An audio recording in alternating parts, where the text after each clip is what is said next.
saprei capire l'uomo che sei, come saprei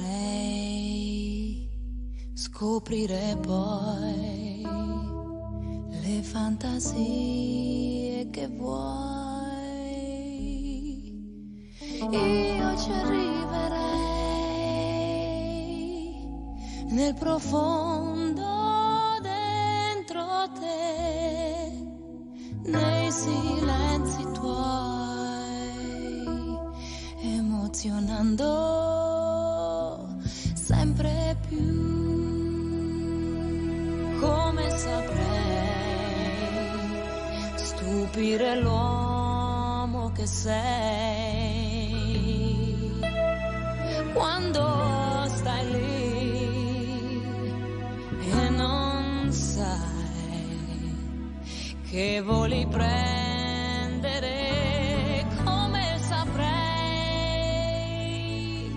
richiamare gli occhi tuoi, incollarli ai miei, emozionando sempre più.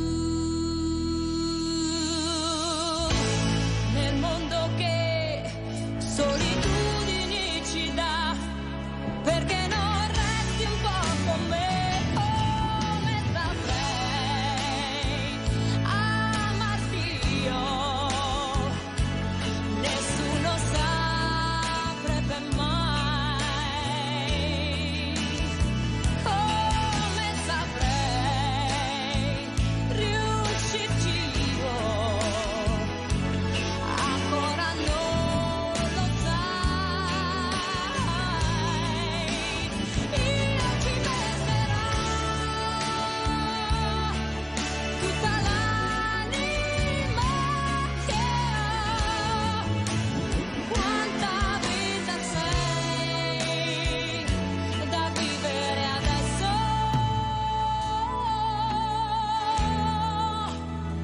Come saprei.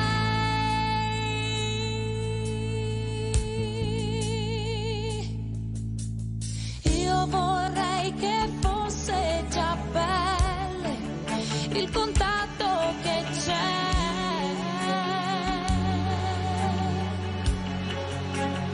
Io vorrei che fossero stelle ogni volta con te.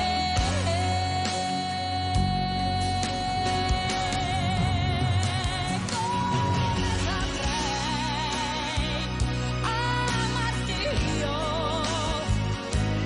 Nessuno saprebbe mai. Come saprei riuscirci io? Ancora non lo sai. Io ci metterò tutta l'anima che ho. Quanta vita sei da vivere adesso. Come saprei.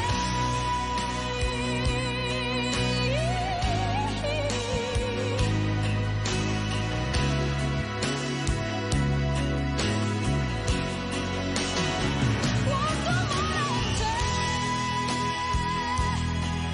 pronto a scoppiare in me. Quanta vita sei da vivere adesso. Sì, adesso. Come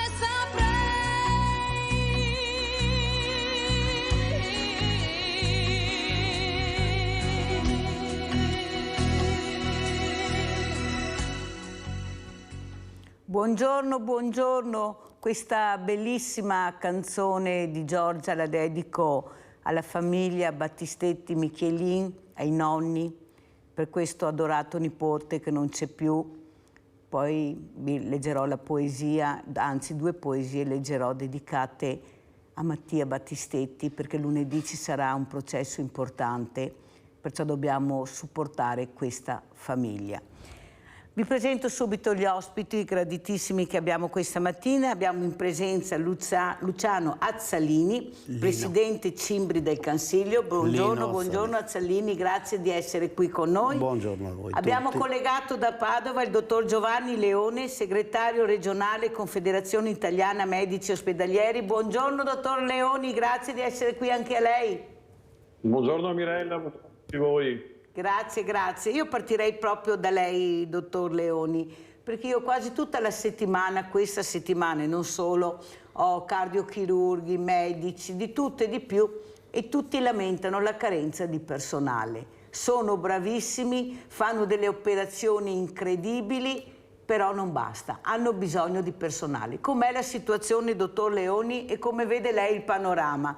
Perché da una parte c'è qualcuno che dice abbiamo una sanità eccellente, di cosa vi lamentate, andate a vedere al sud cosa c'è. Dall'altra parte io ricevo continuamente telefonate che questa sanità non ci siamo proprio. Prego, dottor Leoni.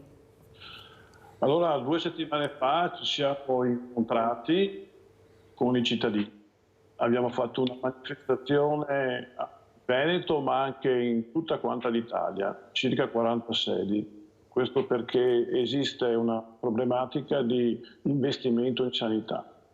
Noi come Italia siamo penultimi in Europa, diamo il meglio solo della Grecia come investimenti in proporzione per quanto riguarda il prodotto interno lordo, il PIL. Investiamo in sanità il 7,1%, mentre tutta quanta l'Europa è tra il 9 e il 10, l'America il 14. Tradotto in soldi, perché poi alla fine dobbiamo parlare di questo, noi impieghiamo circa $3.000 all'anno per paziente come investimento classico, mentre siamo alla metà di quello che investe la Germania, la Francia, per non parlare degli Stati Uniti, ma anche della Svezia. Investendo poco si ottiene poco. Certo, in certe regioni la situazione è anche peggiore, infatti ci sono delle importanti diseguaglianze tra il centro-sud e il nord. Però il taglio di quello che è stato l'investimento sul personale negli ultimi 20 anni si è evidenziato in questi ultimi periodi perché i pensionamenti sono continuati, come è normale che esistano, ma non sono arrivati i rinnovi per quanto riguarda il personale. Soprattutto per quanto riguarda le specializzazioni che sono tagliate del 50% dal 2000 in poi, e con 10.000 laureati all'anno e 5.000 sulla borsa di studio è chiaro che a un certo punto anche gli specialisti sono diminuiti. In più abbiamo anche la carenza dei medici di medicina generale, perché anche loro sono andati in pensione, in progressione, e mancano quelli che sono i corsi anche di abilitazione, perché sono dei corsi triennali per dare medicina al territorio, e penso che i cittadini si siano resi conto sempre di più, con le 700 aree carenti che ci sono nel Veneto, che se va in pensione il suo medico personale, il cittadino ha dei grossi problemi a trovarne un altro. E ci sono delle aggregazioni che hanno funzionato, le medicine integrate per quanto riguarda l'assistenza, ma sono state tagliate al 25% delle proprie possibilità per poter avere il medico sul territorio tutti i giorni dalle 8 alle 20, almeno uno del gruppo, e dal sabato dalle 8 alle 14. Stante così la situazione, è ovvio che il paziente ha sempre più problemi per l'accesso alle cure. E quindi noi medici, diciamo dipendenti, e anche i cittadini, i rappresentanti dei cittadini hanno manifestato per evidenziare questo disagio, al netto di quelle che sono le grandi scoperte, le grandi possibilità. Penso al professor Gino Gerosa col trapianto da cuore fermo di poche settimane fa a Padova. Che abbiamo avuto anche ospite telefonicamente. Con tutto l'impegno che c'è stato naturalmente all'università, io ho lavorato 10 anni a Padova tra laurea e specialità, però il dottor Avruscio ha evidenziato in questo periodo anche la differenza stipendiale addirittura tra medici che fanno lo stesso lavoro a livello del Veneto, e Padova è ultima in classifica.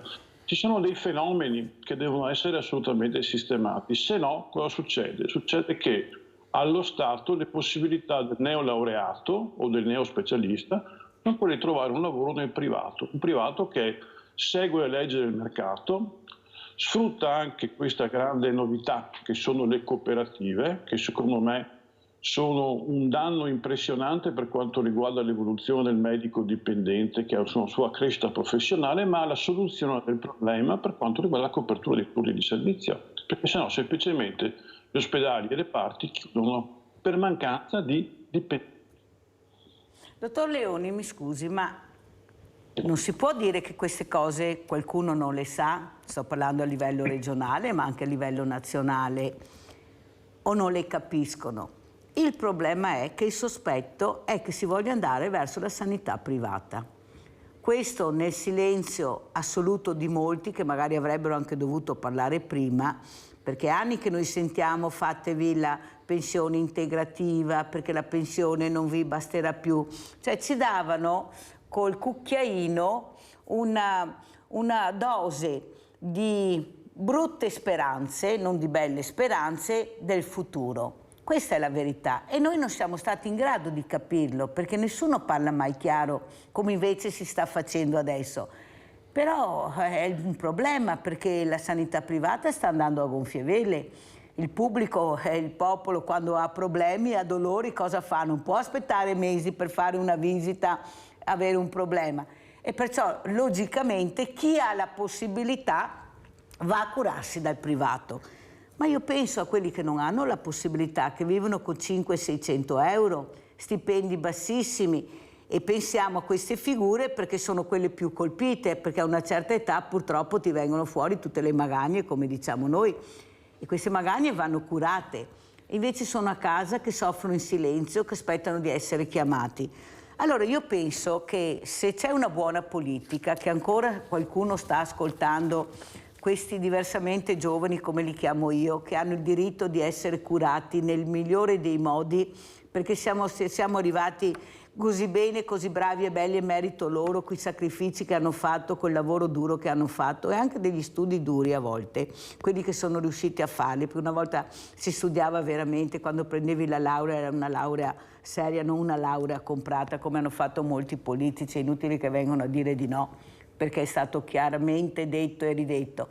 Allora adesso io sono convinta che serve una cittadinanza attiva, che supporti queste manifestazioni, perché voi lo fate non solo per voi, per migliorare la qualità di vita dei medici all'interno degli ospedali, ma lo fate anche per il paziente che arriva.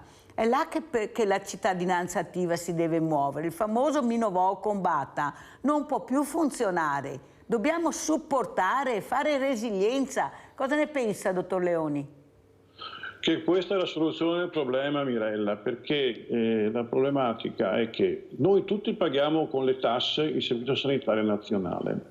Poi c'è un ente erogante che distribuisce alla fine le risorse secondo quelli che sono i dettami politici. In ambulatorio ci troviamo noi medici, dall'altra parte i cittadini. Se diminuiscono i medici e anche gli infermieri, oltretutto i cittadini però hanno sempre bisogno di cure, quindi chi resta si fa carico anche del lavoro degli altri. A un certo punto supera certi limiti in certi ambienti, perché non è tutto uguale ovunque, ci sono delle situazioni più tranquille. Le aree di urgenza ed emergenza e medicina del territorio sono quelle più in crisi e quindi sono quelle che però dove le persone che dipendono dal Servizio Sanitario Nazionale perché sono esenti ticket per reddito o per patologia e non hanno altro sistema che aspettare i tempi del pubblico, devono rivolgersi. E noi ci facciamo carico dei problemi dei cittadini per quanto riguarda, perché abbiamo scelto di fare questo mestiere, se no faremo un'altra cosa. E quelli che lavorano nel pubblico hanno ancora di più questo tipo di problematica. Però se ti scontri tu stesso come medico ospedaliero con i ritardi di ottenere una prestazione, perché la visita del medico di medicina generale o la visita specialistica prescinde poi di fare determinati esami, se no la diagnosi come la fai, come la concludi, e là ti scontri contro una problematica tendente all'infinito di tempi di attesa. Recentemente abbiamo fatto un incontro in regione solo per le prestazioni di tipo B, cioè da ottenere entro 10 giorni, quelli urgenti, per avere una quantità di prestazioni in più da erogare, ma non ci sono solo quelle. c'è tutto quanto un sistema da rifinanziare. Se ne è accorto persino l'assessore alla sanità della regione Lombardia Bertolaso, quello che prima era la protezione civile, che sta facendo dei discorsi da sindacalista medico, lui assessore alla sanità. Spero che un rifinanziamento, soprattutto dal punto di vista dell'assistenza del personale, che è quello su cui si è voluto sempre tagliare, cambi la situazione assistenziale nei confronti dei cittadini, perché a questo punto noi ci preoccupiamo per loro. Abbiamo Rinaldo da Venezia, vai Rinaldo. Ciao Mirella e buongiorno ai tuoi ospiti. Intanto voglio associarmi a Battistini anche a me e salutare e a Giulia. Cara Giulia, sa che ti stai bene, mettiti in carregata, vieni a Mirella che vorremmo vederti. Ciao Giulia e buona giornata. Battistetti, la famiglia Battistetti. Sì, Battistetti, scusa. E intanto il dottor volevo dire, ha ragione il dottore, secondo me, non sono tanto intelligente, però il modo da scegliere dal pubblico e privato, è il privato, ne porta via tutti i dottori, ma è il pubblico, al pubblico, perché intanto il privato non ha pronti soccorsi, non ha certi tipi perché se anche uno va dal privato, gli capita mai, io porto in ospedale, perché mi dai macchinari, a roba data, anestesisti, mi dà tante robe, e ora, e dopo mi apri quella scusa che un'idea fa, gli amarani mi manda sul privato, ed è sbagliatissimo, mi porta via gli infermieri, mi porta via i dottori, ma quelli non fa niente senza soldi, mi ha capito? Bisogna che lo Stato a sta gente che vede una clinica e poi gli manda gli amari, perché ne ha già troppi. Bisogna che ci sia 3 antaroni accettare i nostri amari, se no non ti vergi niente. Ed è un gioco politico, tutto un discorso di soldi. Gli dottori che stava 300.000 euro l'anno, quei illustri, bisogna capire che si merita per amore di Dio. Cavolo, avremo l'eccellenza, vada il dottor Gallucci che ha cominciato, avremo me l'ha fatto, insomma, è fuori, a parli come mia moglie, che le ridico chirurgia a tavola. Gli andò a operare e venire a casa dopo un mese della perfetta. E adesso l'assistenza e la sapienza e il comportamento dai dottori infermieri a chi tirava la patera. Abbiamo un altro sistema, Mirella, ti ha capito? E dopo volevo dire al signor del Consiglio, il Consiglio lo conosco bene, avremo una barca a motore che si chiamava Consiglio, perché Betty era proprio dal Consiglio, era un pavotto demoniaco, va bene? Il Consiglio è la foresta più grande d'Europa, è la foresta della Calcare Venezia. Sì, ma veloce Rinaldo, perché sennò ti porti via tutto il tempo perché altri bronto. Comunque, buona giornata, ciao. Grazie Rinaldo, grazie sempre delle tue telefonate, anche se le fai molto lunghe, non importa, andiamo avanti, un po' alla volta abbrevieremo. Dai Rinaldo, devi sintetizzare un po'. Allora, quello che però, dottor Leoni, dobbiamo far capire è che è vero che tu puoi fare la visita privata e magari il dolore farlo passare, ma se poi devi fare l'intervento, devi andare nel pubblico. Il privato non ti fa l'intervento. E allora se il pubblico è oberato di lavoro, non ce la fa, tu puoi aver speso anche una fortuna, ma devi andare in attesa. Allora forse dobbiamo capire a queste persone che devono muoversi, devono diventare cittadini attivi, perché hanno tutte le carte in regola per protestare. Ma siccome qua nel Veneto, Ghesi, Campanile, il Minovò combatta, con questa soluzione non andiamo da nessuna parte, perché qualcuno lo sa. Allora è tempo di dire invece vo combatta, faccio la protesta. Guardate che anche queste trasmissioni servono, le vostre telefonate sono importanti per far capire che c'è una cittadinanza attiva. Prego, dottor Leoni. Sì, bisogna dire che nel Veneto ci sono dei tempi d'attesa per la patologia oncologica che sono assolutamente rigidi e volevo tranquillizzare gli spettatori dicendo che per quanto riguarda i tumori, comunque i tempi d'attesa vengono rispettati. non ci sono fenomeni di dover fare delle migrazioni come purtroppo, io posso testimoniare, esiste ancora in certi posti del centro-sud.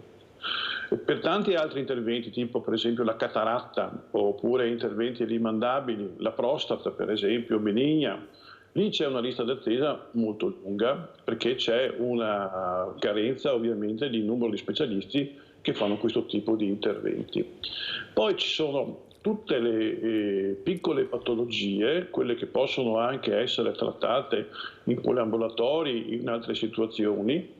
Se penso a tutta quanta la patologia ortopedica, come le lesioni menisco, lesioni di spalla, lesioni tendinee della mano, cioè tutte quelle cose che sono rimandabili, che hanno dei tempi di attesa, che sono parametrati a quelle che sono le possibilità degli specialisti, perché gli ortopedici in ospedale fanno la traumatologia, fanno le fratture di femore degli anziani, fanno questo tipo di patologia qua e quindi hanno meno tempo per fare le patologie rimandabili. Su questo chiaramente il privato convenzionato o privato puro trae tutto quello che è il suo giro di affari, vi compresa tutta quanta la riabilitazione e anche per quanto riguarda la patologia psichiatrica, non dimentichiamo, perché noi come Regione dovremo spendere il 10% del bilancio per quanto riguarda l'assistenza psichiatrica, territorio e per quanto riguarda ospedale. Spendiamo il 2%. Sono ridotti anche i posti letto per quanto riguarda anche l'assistenza per tutti i disabili psichici. E questo è un fenomeno che ricade pesantemente su quello che sono le famiglie, perché il disabile psichico che non può stare a casa, che deve essere ricoverato in una struttura, dopo pesa su chi può mantenerlo, se no altri hanno una qualità di vita pessima. Abbiamo la nostra Giulia. Ciao Giulia, che piacere sentirti. Hai visto che Rinaldo è riuscito a farti muovere? Prego. Sì, Mirella, ciao, ti ringrazio e ringrazio anche il signor Rinaldo e vi saluto. Pronto? Sì, vi saluto tutti, Mirella, anche i tuoi cari ospiti che hai là e tutti gli ascoltatori. Volevo portare anch'io la mia testimonianza, Mirella. Prego. Allora, tu sai quanto tempo sono stata senza chiamarti, Mirella. Io non parlavo più, Mirella, ero andata in grave depressione. Allora, i miei figli mi portano dalla dottoressa, una bravissima dottoressa di condotta che mi visita dappertutto e dice: portatela dal geriatra. Non trovi un geriatra lì per lì, sicché siamo andati a pagamento. E poi la dottoressa mi dice di fare un attacco alla testa e dice: secondo me non ha niente, però è sempre meglio. Mi fa una priorità di 10 giorni. Dopo 2 mesi, Mirella, mia figlia ha consumato il telefono a forza di chiamare, è in attesa. Non sono stata chiamata, allora ha chiamato una struttura privata e con un ticket di 97 euro l'ho fatta. Mirella, capirai che io prendo la reversibilità di mio marito di 550 euro. Vado a fare sta TAC, la dottoressa dice: dovete andare da un neurologo. Il neurologo in 224 non lo trovi, sicché siamo andati a pagamento. Il neurologo mi fa fare, adesso devo andare a fare una risonanza il 7 di luglio all'Angelo con 2 esami, perché vuole specificare, perché dalla TAC, secondo lui, dice, non so se sia in base all'età, però è meglio essere sicuri. Bene, io sono in miglioramento, perché senti che adesso parlo, Mirella.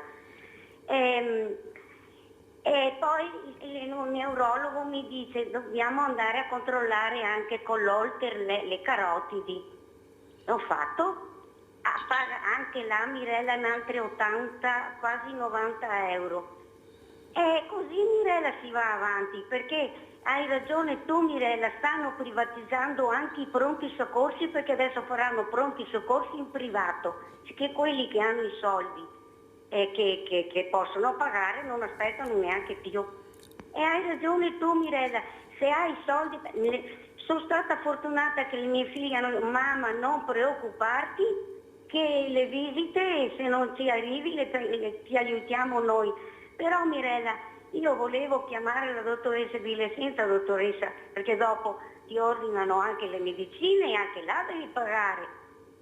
Dire dottoressa guardi, sarà quello che Dio vorrà, perché qua noi non ci arriviamo, e quelli che non possono andare a trovarsi il neurologo a pagamento cosa fanno? Mirella, ti volevo salutare e non lo so, Mirella, ci sei la prossima settimana? Sì, ci sono tutto il mese di luglio ancora, tutto Grazie, con voi. Mirella, sei la nostra compagnia. Ciao Giulia. E volevo ringraziarti per tutto quello che fai, Mirella. Tu non sai cosa ho patito per non chiamarti. Non parlavo, Mirella, non parlavo più.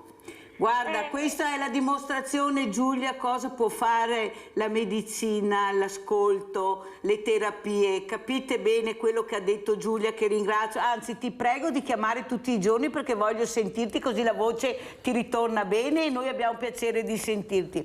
Però hai fatto un'analisi perfetta. Dottor Leoni, Giulia dice, ma se io non avessi avuto queste possibilità, che fine avrei fatto? Sarei ancora senza voce, sarei abbandonata sola se non avessi avuto figli, ma come tante telefonate che ricevo sono completamente sola. Abbiamo il sociale che non funziona, i servizi sociali non funzionano, non c'è copertura, non c'è supporto. Per carità, ce ne sarà qualcuno che non va male, ma che vengano a dirmi che il sociale funziona, i servizi sociali funziona, ne passa acqua. È perché veramente la reversibilità di Giulia è andata via tutta. E con cosa mangia, con cosa vive Giulia? Prego, dottor Leoni, questa è la testimonianza di tante persone a casa che magari non chiamano ma ascoltano, che è la verità. Prego. Vabbè, questa è una testimonianza molto importante perché quanto riguarda i colleghi non hanno fatto i passaggi che sono necessari per quanto riguarda una formulazione di una diagnosi, cioè gli esami per confermare un tipo di terapia. Parallelamente, in attesa di fare degli esami, presumo che l'abbiano messa anche in terapia, però la diagnosi doveva essere confermata. Lei non aveva i soldi alla fine proprio per reddito, quindi doveva avere la possibilità di accedere normalmente. Per fortuna è stata sostenuta dai figli, perché io ho letto un articolo pochi giorni fa di una agenzia di prestiti che denunciava che sono aumentati gli indebitamenti dei cittadini per quanto riguarda l'acquisto di prestazioni sanitarie. Una volta ha superato alla fine coloro che fanno dei debiti per comprarsi una macchina usata oppure un qualcosa per la famiglia, non parliamo poi dei mutui. Adesso sono saliti gli indebitamenti per chi deve pagarsi le spese sanitarie e non ha i soldi in conto corrente, oppure deve rivolgersi ai figli. Questo è profondamente ingiusto per quanto riguarda la qualità della vita e anche, come vede, le priorità B sono alla fine esaudite in più tempo di quelli che sono i 10 giorni, in particolare per la branca radiologica. Branca radiologica che, le dico francamente, se non si inverte andrà peggio, perché i radiologi in questo momento dipendenti si stanno autodimettendo. Stanno concludendo il loro incarico per quanto riguarda il rapporto con gli ospedali prima del tempo, perché sono pochi, hanno possibilità nel privato di guadagnare da 2 a 3 volte quello che guadagnano nel pubblico e soprattutto anche non fanno notti, urgenze, domeniche e festivi. È una scelta di vita, alla fine, se tu ti trovi a essere sempre meno, sempre più reperibili, sempre più carichi di lavoro e sempre più notti, che sono praticamente giorni di lavoro continuativo, ti offro un lavoro diverso, ben remunerato e più tranquillo, e a un certo punto tu scegli questo. Però dopo i cittadini si trovano ad avere meno prestazioni per quanto riguarda la possibilità di averle con l'impegnativa gratuitamente. Allora, adesso mi rivolgo a Luciano Azzalini, presidente Cimbri del Consiglio. Lino. Ecco, hanno sbagliato, ma sì. Lino Azzalini, per capire come va in Consiglio. Ecco, quando uno sta male, come funziona? Beh, in Consiglio non c'è nessun presidio medico sul posto. Nessun presidio? No, di nessun tipo. E quindi le distanze sono abbastanza i comuni limitrofi, Fregona, Tambre, l'Alpago e la parte trevigiana, Vittorio Veneto, quindi quando succedono queste cose, che qualcuno sta male, tra l'altro la telefonia adesso è un po' migliorata, ma fino a poco tempo fa funzionava poco anche quella, quindi un disagio che si aggiunge al disagio, ecco. Allora Lino, quello che però vogliamo capire è che non ci possono essere cittadini di serie A e cittadini di serie B, specialmente nelle prestazioni sanitarie. Noi avevamo una sanità che funzionava benissimo anche in montagna, anche in pianura, nel Cansiglio c'erano i presidi, c'erano gli ambulatori, c'erano gli ospedali. Poi all'improvviso qualcuno ha deciso che non vanno più bene. Cioè io capisco e sono d'accordo che ci vuole l'ospedale importante per le diagnosi veramente problematiche, per le operazioni importanti, per tutto. Ma non possono togliere tutto. Cioè se mi sto male, cioè, cosa faccio? Cioè c'è qualcosa, guardate, scusate, che veramente fa rabbrividire, perché non è che non ci siano i soldi. Avete sentito anche ieri, avete sentito anche gli economisti, ma non solo. I soldi vengono dirottati dove servivano anche per questo, per altre storie, per un business che non si riesce a capire.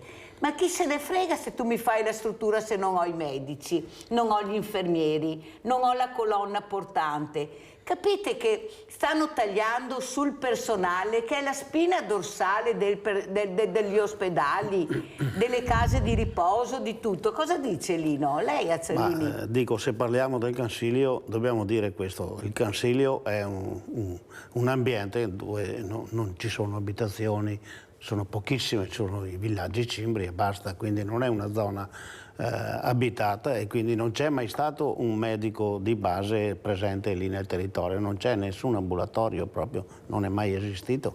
Se parliamo della sanità in generale, dobbiamo dire che a mio parere dico che si va verso il pubblico, vogliono trasformare la sanità in qualcosa di privato, il pubblico che andava e funzionava bene, pian piano si sta tagliando e si costringe i cittadini attraverso i tempi lunghi di attesa e quant'altro a ricorrere alla medicina privata, a pagamento. Questo secondo me è il gioco che si sta facendo. Perché che sente anche quando parla con i suoi amici. Ma certo, ma l'ho sperimentato anche personalmente, che purtroppo ho avuto dei problemi e sono dovuto ricorrere alla medicina.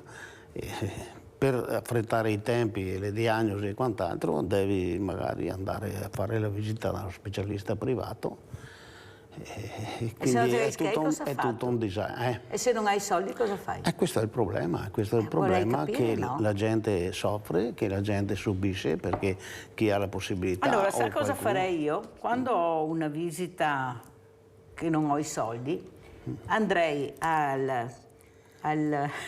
adesso vi faccio sorridere, al Parlamento dei Canaie, c'è anche il villaggio dei Canaie, guardate, c'è anche il libro, perciò non posso dire un nome pubblico.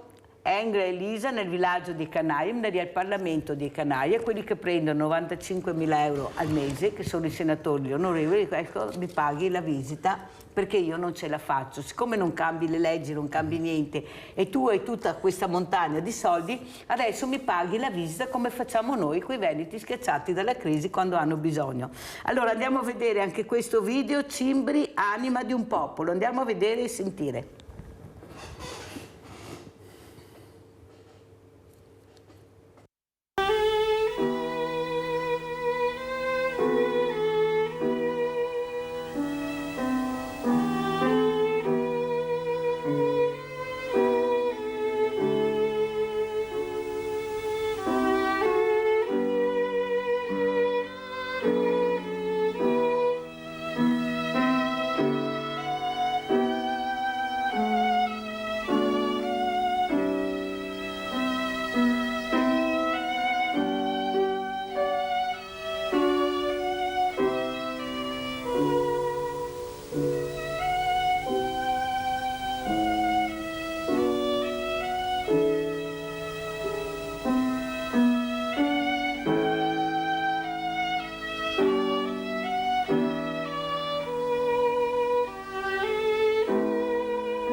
Siamo arrivati qui alla fine del 1700 da Roana, sull'altipiano di Asiago, per continuare il nostro mestiere di lavoratori del legno. Quante fatiche, quanti stenti hanno dovuto sopportare i nostri padri per trasformare i grandi faggi del Cansiglio in scatole, in contenitori. Sì, perché era quello il nostro lavoro.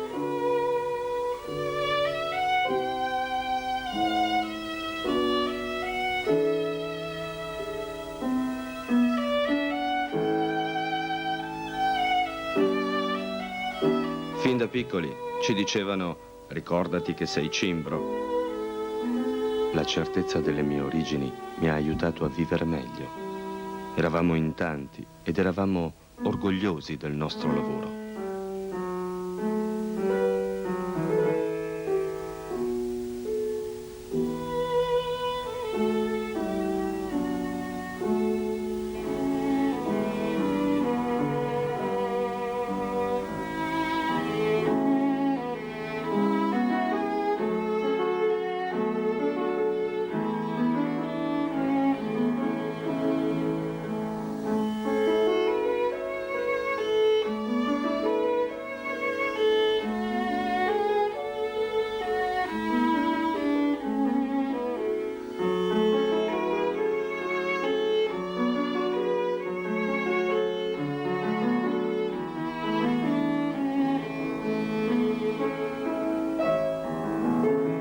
La foresta era la nostra casa e noi, liberi, ci vivevamo.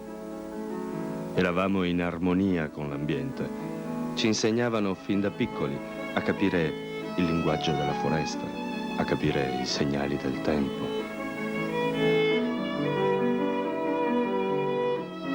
La famiglia, la famiglia. La famiglia era una cosa importante. Ognuno apportava il proprio contributo al lavoro quotidiano, anziani e bambini compresi.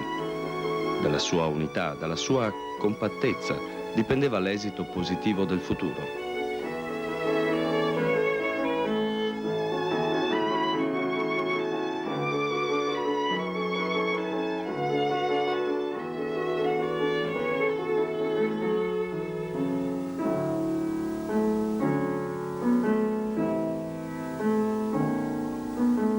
Anche la religione era molto importante.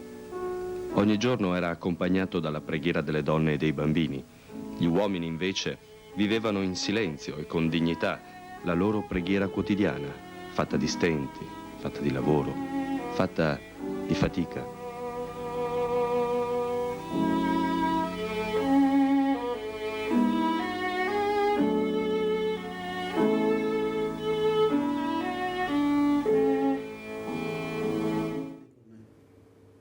Abbiamo la nostra Giusy.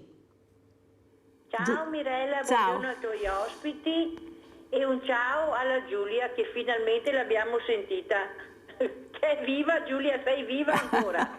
Hai la stessa voce di prima, non ti preoccupare. E chiama tutte le mattine come dice la Mirella.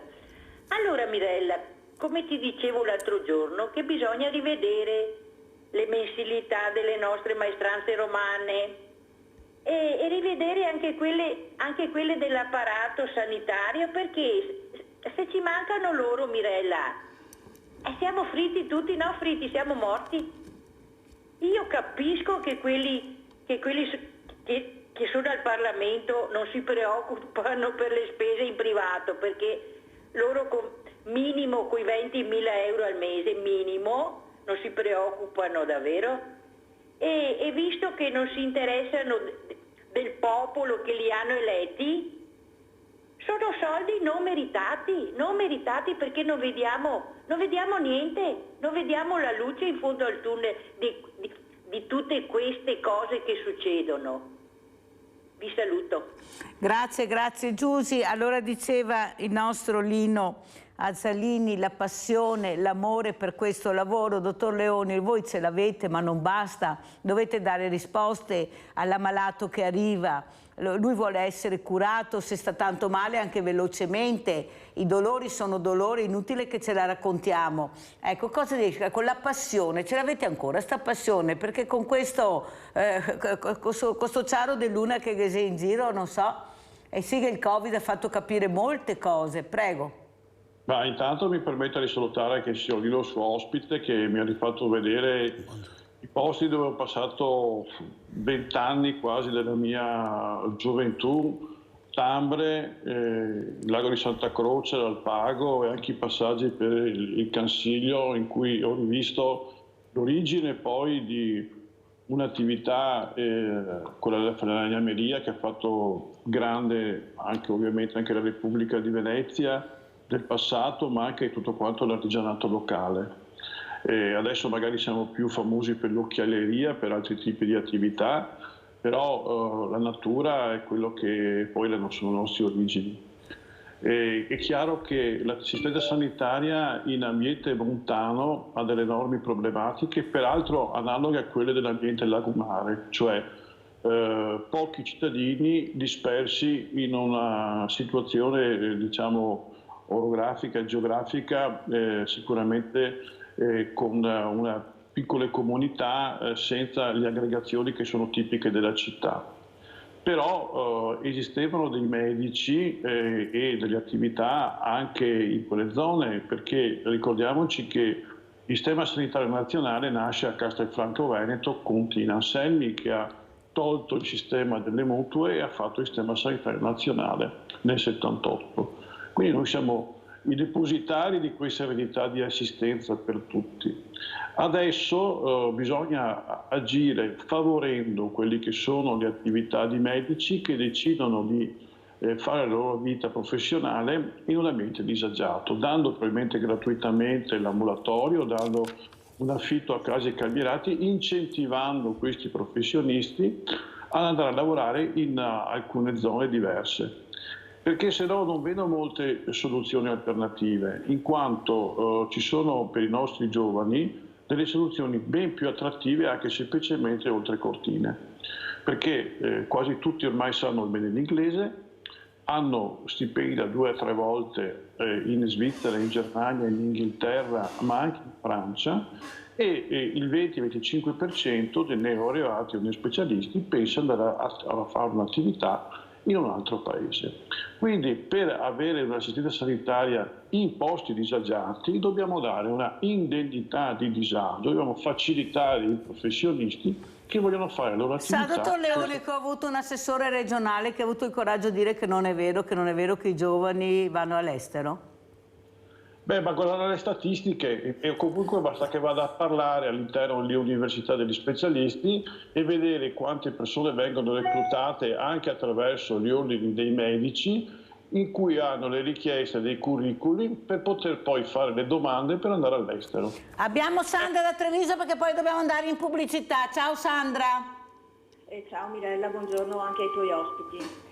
Allora, volevo farvi sapere per esperienza personale come funzionano le liste d'attesa. Allora, tu vai dal medico che ti fa una prescrizione, 60-90 giorni che puntualmente viene disattesa, dopodiché,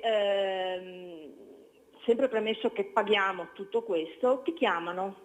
Quindi se sei un pensionato magari hai anche disponibilità dei giorni, ma magari tuo figlio o tu stesso paziente che lavori non hai la possibilità di dire beh vabbè fra una settimana sto a casa quel giorno, perché non tutti i posti di lavoro ti permettono di prendere dei permessi in tempi così brevi, per cui magari a Motta, anche se sei di Treviso devi andare a Motta, va bene. Allora dici guardi io purtroppo in quel giorno non posso prendermi il permesso, è colpa tua.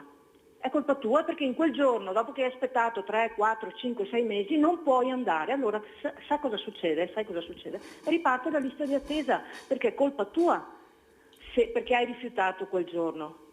Ecco, questa esperienza personale, sto ancora aspettando delle visite e è solo, tra virgolette, responsabilità dell'ASL, perché ho provato a chiamare anche in regione e mi hanno detto che loro non gestiscono queste cose, è solo organizzazione dell'ASL, noi paghiamo tutto questo. E ultima cosa, e poi mi taccio, non condivido, scusami Mirella, il fatto che hai detto tu della cittadinanza attiva. È vero, bisognerebbe protestare, però se stai male, lavori, stai male, devi anche protestare dopo. Cioè noi abbiamo messo lì delle persone ben pagate, come hai detto tu, che gestiscano bene queste cose, non che le gestiscano male e pagate e noi dobbiamo poi protestare perché le gestiscano meglio. È un controsenso, cioè condivido sì e no, diciamo, questa tua idea. No, ma Ti sai ringrazio, quello che io buongiorno a voglio tutti. dirti, Sandra? Mi piace questa riflessione che fai, perché mi piace tantissimo il contraddittorio. Cioè devono protestare i familiari, quelli che stanno bene. Io non posso pretendere che protestino quelli che stanno male, ma pensa te, hai sentito Giulia, non aveva neanche la voce per parlare, ma devono protestare quelli che stanno bene, che sono vicini a queste persone, che sanno il calvario, come hai spiegato bene tu, per arrivare a una diagnosi, a una visita. Sono loro. I giovani protestano, ma attorno ai giovani non c'è niente altro, non ci siamo più. Una volta, ti ricordi i scioperi? Neppure i scioperi si fanno più. C'è questa Mino Vo Combatta che mi indigna, perché non possiamo continuare col Mino Vo Combatta. E chi sta bene, che ha capito la situazione, deve protestare, deve battere i pugni e andare a sfondare questi muri di gomma che hanno creato. Prego Sandra.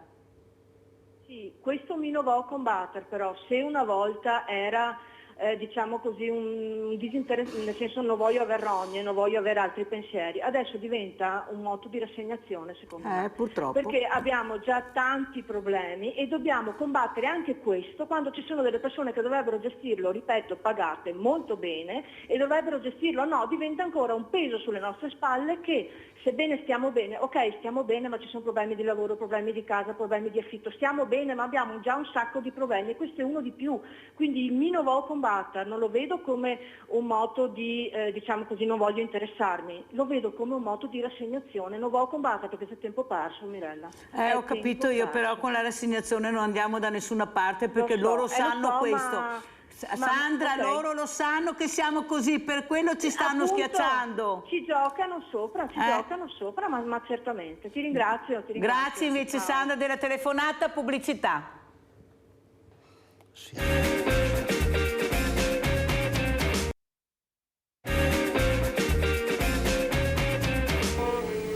Molti di noi hanno lasciato la foresta in cerca di altri orizzonti. Altri, pochi però, sono rimasti a fare i boscaioli.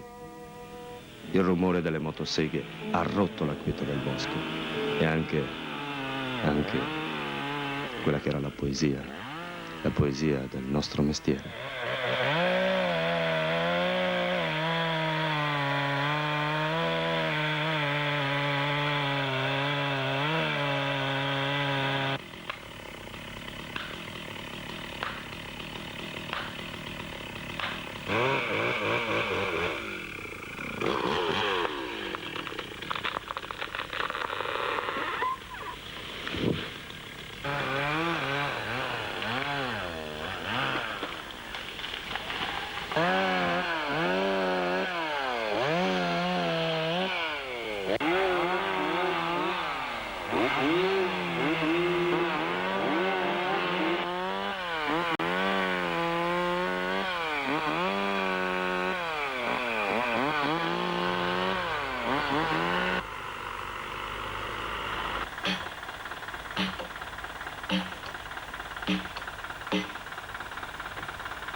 Così i villaggi si sono a poco svuotati.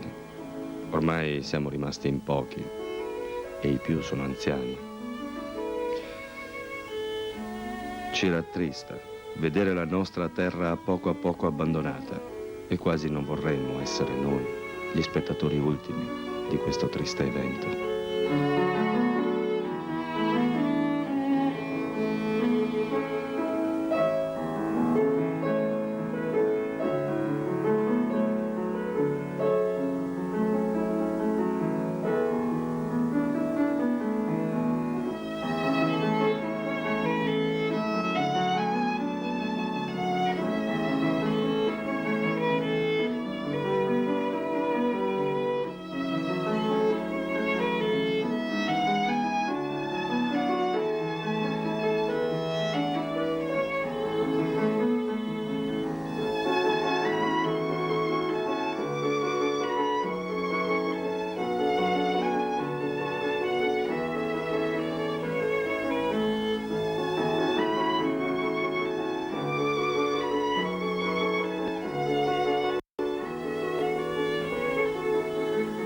Però ci consola e ci rafforza la certezza che tutti i cimbri del Cansiglio sono presenti con lo spirito e il pensiero qui, nella loro foresta, qui, accanto a noi.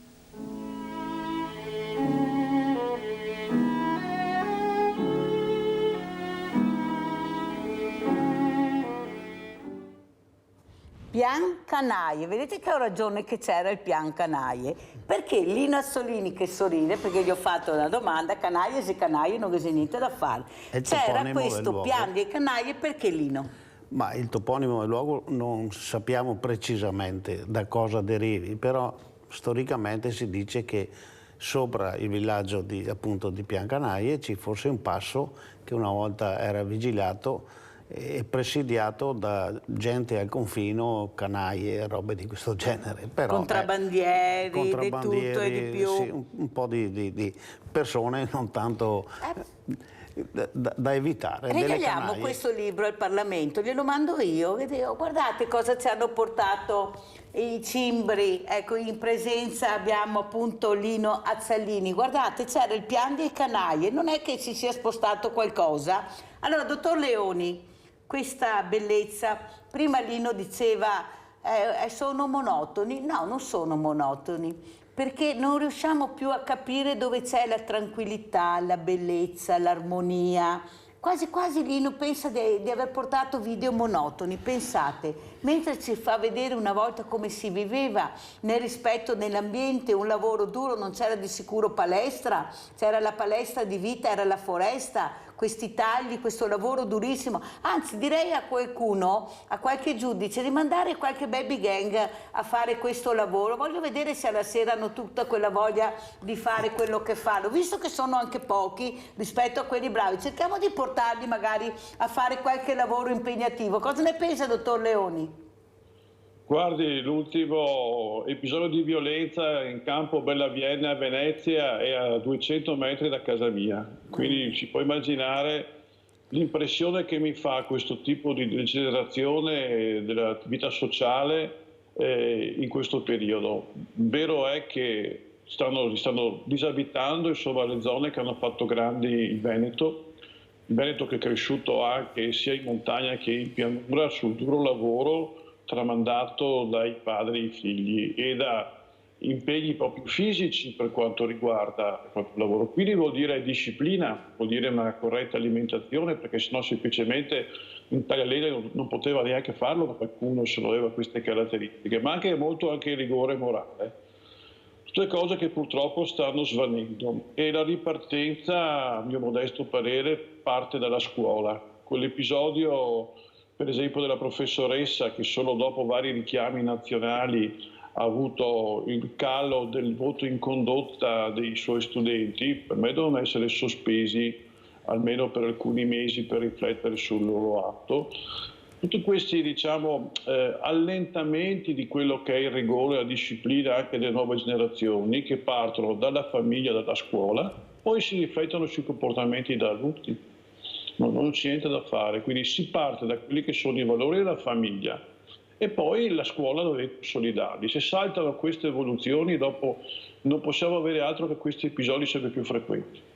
E non c'era una politica che vuole cementificare magari a 1.500, a 2.000 metri per fare chissà cosa, e poi, come dico sempre, arriva l'aquila e mi ha portato via il panino che avevo nel terrazzo, ma come si fa? Capite che c'è una direzione che è proprio, che sta sbagliando, qualcuno sta sbagliando strada, per questo dico che ci vuole cittadinanza attiva. Prego, Lino. Il sistema educativo, faccio per dire, non per vantarmi, ma io sono stato allevato in una famiglia, ma era così per tutti, tutte le famiglie in montagna, a Cimbri. C'era ad esempio il rispetto degli anziani, non perché era tuo nonno, tua nonna o quant'altro, proprio dell'anziano, dico in generale. Adesso queste baby gang, questi giovani teppistelli, lo deridono, lo disprezzano, magari lo maltrattano, una persona anziana perché è più debole, mentre era concepito e radicato che bisognava avere il rispetto delle persone. Ma vede, Lino, non è che sono tanti questi piccoli delinquenti, come qualcuno li chiama, nel vero senso della parola. Però non è un problema da sottovalutare, perché ho visto anch'io dei casi. Sì, ma bisogna prenderli e fargli fare una pena giusta, corretta.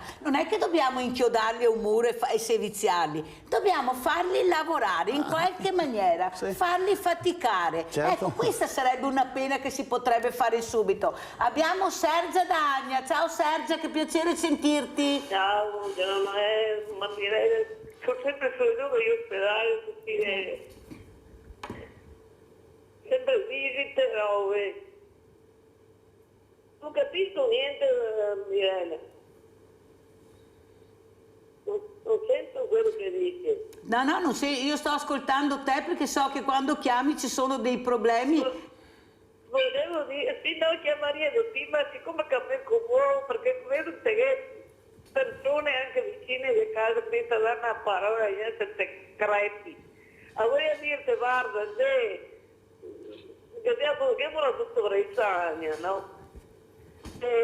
Ma mercoledì ho telefonato molte volte perché con tutti gli esami, robe da portare, ma mi era sempre cosa occupata, il telefono occupato. Ieri ho telefonato ieri sera alle 7 perché era il pomeriggio, sempre il telefono staccato. Adesso scusa che ho problemi, direi che se c'è che adesso sui bracci, ma scusa che prendo la medicina che tu vuoi, sta a grattare dappertutto, mi viene fuori il sangue dai bracci, a testa del collo. Come si fa a segnare il telefono che da occupato? Proprio un'altra cosa da dire, se parli sempre delle cose di assistente sociale, io non ho mai visto che assistente sociale viene fin qua a vedere cose, che problemi, che c'è. Per cui è che va a domiciliare, se abbiamo che ho bisogno di una macchina per andare a visita, viene. Se no non viene neanche a quella. Ed è un'altra. L'assistente sociale a Vagna, che 2 volte la mattina fino dai 9 fino alle 6 di sera. E al mercoledì che si è mezza giornata, cos'è che può fare un assistente sociale su un paese pieno di malattie che è? Grazie Sergia. Allora Sergia non viene perché da 1.200 pazienti li hanno portati a 1.800 pazienti, il medico di famiglia, di base, come volete chiamarlo voi. Capite perché queste persone, questi medici non riusciranno mai ad arrivare da voi? Come fanno? Ma vi rendete conto? E ci danno anche i numeri. Dottor Leoni, grazie Sergia, ma sai che io ti sorveglio, perciò non aver problemi, che il tuo caso è seguito.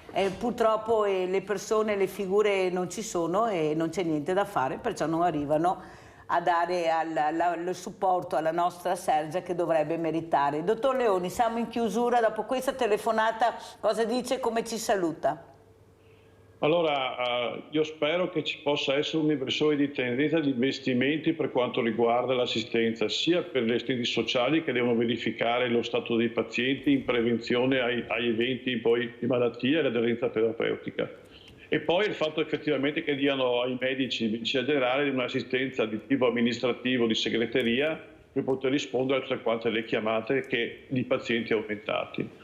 A tutti i cittadini do un piccolo consiglio: rivolgetevi ai vostri sindaci. I sindaci hanno un qualcosa di voce in capitolo per quanto riguarda il loro territorio e sono eletti dai cittadini del posto, al contrario di quelli che sono i rappresentanti a livello regionale e nazionale che vengono eletti con altri tipi di logiche di partito ed altre leggi. Invece avete ancora i vostri rappresentanti locali che qualche voce in capitolo con i rappresentanti regionali e nazionali ce l'hanno. Rivolgetevi a loro alla fine perché sono eletti da voi e a voi devono rispondere per i vostri bisogni e il loro lavoro.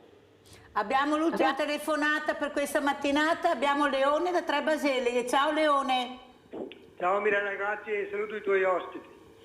Allora, visto che state parlando delle foreste di montagna, qui ho un articolo su Focus del mese scorso. Il mondo sta perdendo le foreste di montagna. Negli ultimi 20 anni il pianeta ha perso 78,1 milioni di ettari di foreste di montagna, un'area grande più del doppio della Germania. L'ha accertato l'Università di Leeds, UK. Il motivo? La metà dei casi, 42% di disboscamento, seguito al 20% dagli incendi, 29% dagli incendi. Poi c'è un altro articolo sotto, ecologia. Allora, lasciar gestire le foreste agli indigeni conviene sia dal punto di vista sanitario sia da quello economico. L'ha accertato l'Università di San Paolo, Brasile. Benefici. Ogni ettaro di foresta bruciata, hanno calcolato, costa 2 milioni di dollari per il trattamento delle malattie associate, ma le foreste curate dagli indigeni prevengono 15 milioni di casi di malattie respiratorie e cardiovascolari, che costerebbero al sistema sanitario 2 miliardi di dollari. Quando è che cominciamo a svegliarci, Mirella? Ciao Mirella, grazie. Sveglia Veneti, no? Siamo così a trasmissione, anche perché c'è il villaggio di Canaie. Guardate bene questo titolo, guardatelo bene. E allora a questo punto io direi di lasciarci con un altro video bellissimo, I Scatoeri, che ci ha portato Lino Azzalini, e poi andiamo in pubblicità. Grazie dottor Leoni di essere stato con noi, grazie veramente, Grazie, speriamo che cambi registro qualcuno, grazie. Arrivederci Mirella, arrivederci Lino, grazie. Arrivederci dottore.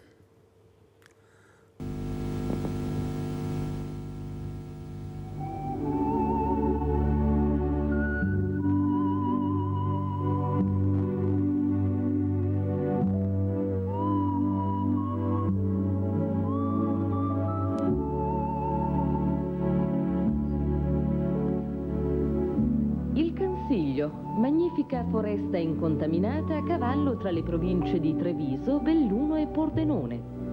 Il Cansiglio, terra di faggi ed abeti secolari.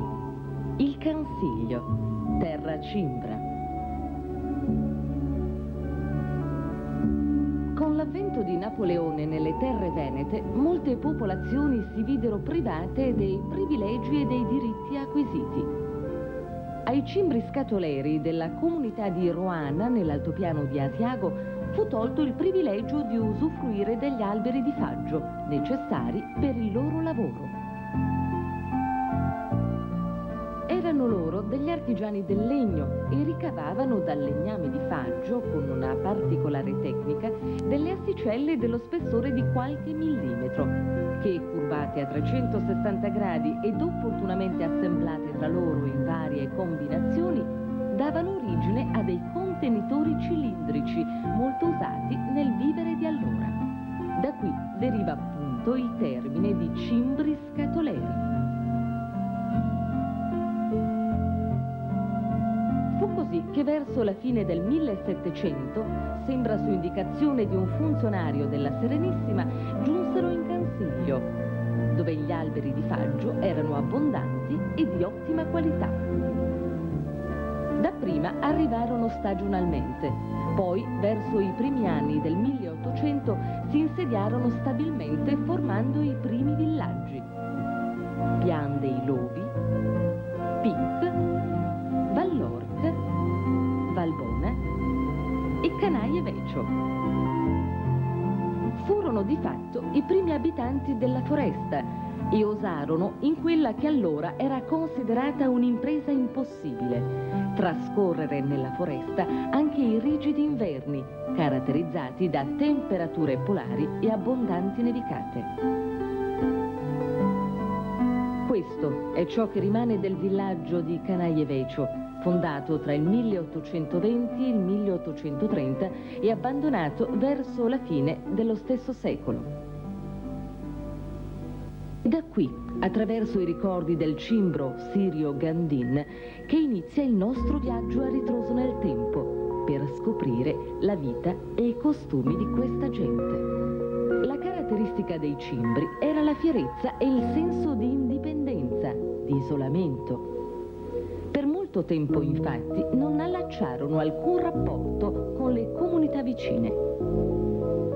Gli stessi matrimoni erano contratti tra compaesani e le puerpere, nei rigidi inverni del Consiglio, piuttosto che chiedere riparo nei paesi vicini, preferivano ritornare a Roana per partorire. Rivista forestale del 1879, il Soravia scrive di loro: sono gente robusta, pulita, parca di parole e movimenti. La loro vita era quasi esclusivamente dedicata al lavoro. Ad ogni capofamiglia veniva concesso ogni anno di tagliare un certo numero di piante di faggio scelto, cioè con le caratteristiche del legno idonee per la specifica lavorazione degli scatoleri. Veniva indicato loro il limite territoriale in cui dovevano essere tagliate e il numero massimo da abbatterne. Nell'area designata veniva eretta la uta, ossia la baracca da lavoro dei cimbri scatoleri. I cimbri svolgevano la loro attività per nucleo familiare. Ogni famiglia era un'unità produttiva a cui apportavano il loro contributo tutti coloro che al suo interno potevano materialmente essere utili, vecchi e bambini compresi. La giornata cominciava di buon'ora al mattino. In fila, pian piano, silenziosamente, ciascuno con i propri pensieri ci si recava al lavoro.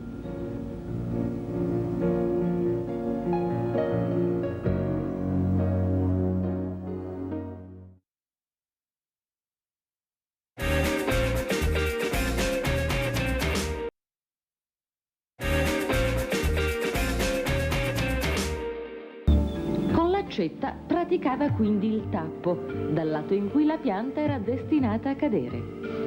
Veniva cioè asportata una fetta di legno fatta a cuneo dalla base della pianta. Successivamente, con il segon, aiutato dal cimbro più anziano, veniva segata la rimanente porzione di legno, partendo dal lato diametralmente opposto al tappo, ma sempre sullo stesso piano, fino a farla cadere.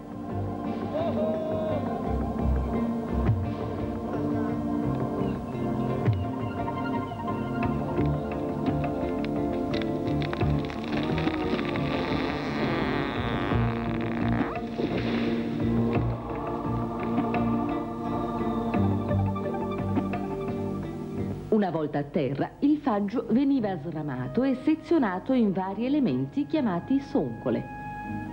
Alle donne e ai bambini spettava il compito di raccogliere e riunire la legna più sottile, mentre agli uomini la sezionatura del tronco in diverse soncole di diversa misura a seconda delle caratteristiche degli oggetti da ricavare. 70 centimetri per le peterle, 120 centimetri per le scatole da formaggio, 90 centimetri per le tamisete, 150 per i tamisi, 170 centimetri per i crivelli, 400 per i crivelloni.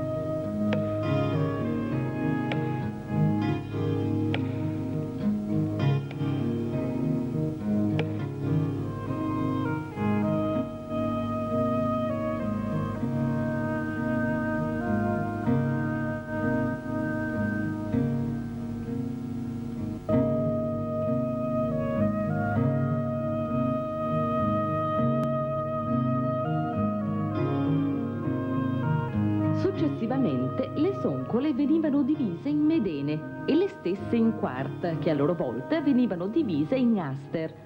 Tutto il legname così sezionato veniva apportato alla uta.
Allora vi presento altri ospiti graditi, è rimasto con noi anche Lino Azzalini perché vedremo altri video, sono talmente belli. Vi presento subito, abbiamo in presenza un altro ospite gradito che è Giancarlo Poloni, presidente e fondatore Associazione Grencale.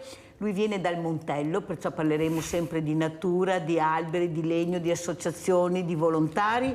Abbiamo collegato anche da Noventa Padovana un amico, Marcello Bano, sindaco di Noventa Padovana. Finalmente te sorridi, sindaco, perché io ero preoccupata, te ga presentare con una faccia, forse perché te ga visto il libro che ho fatto vedere, Elda e Elisa nel villaggio di Canaie.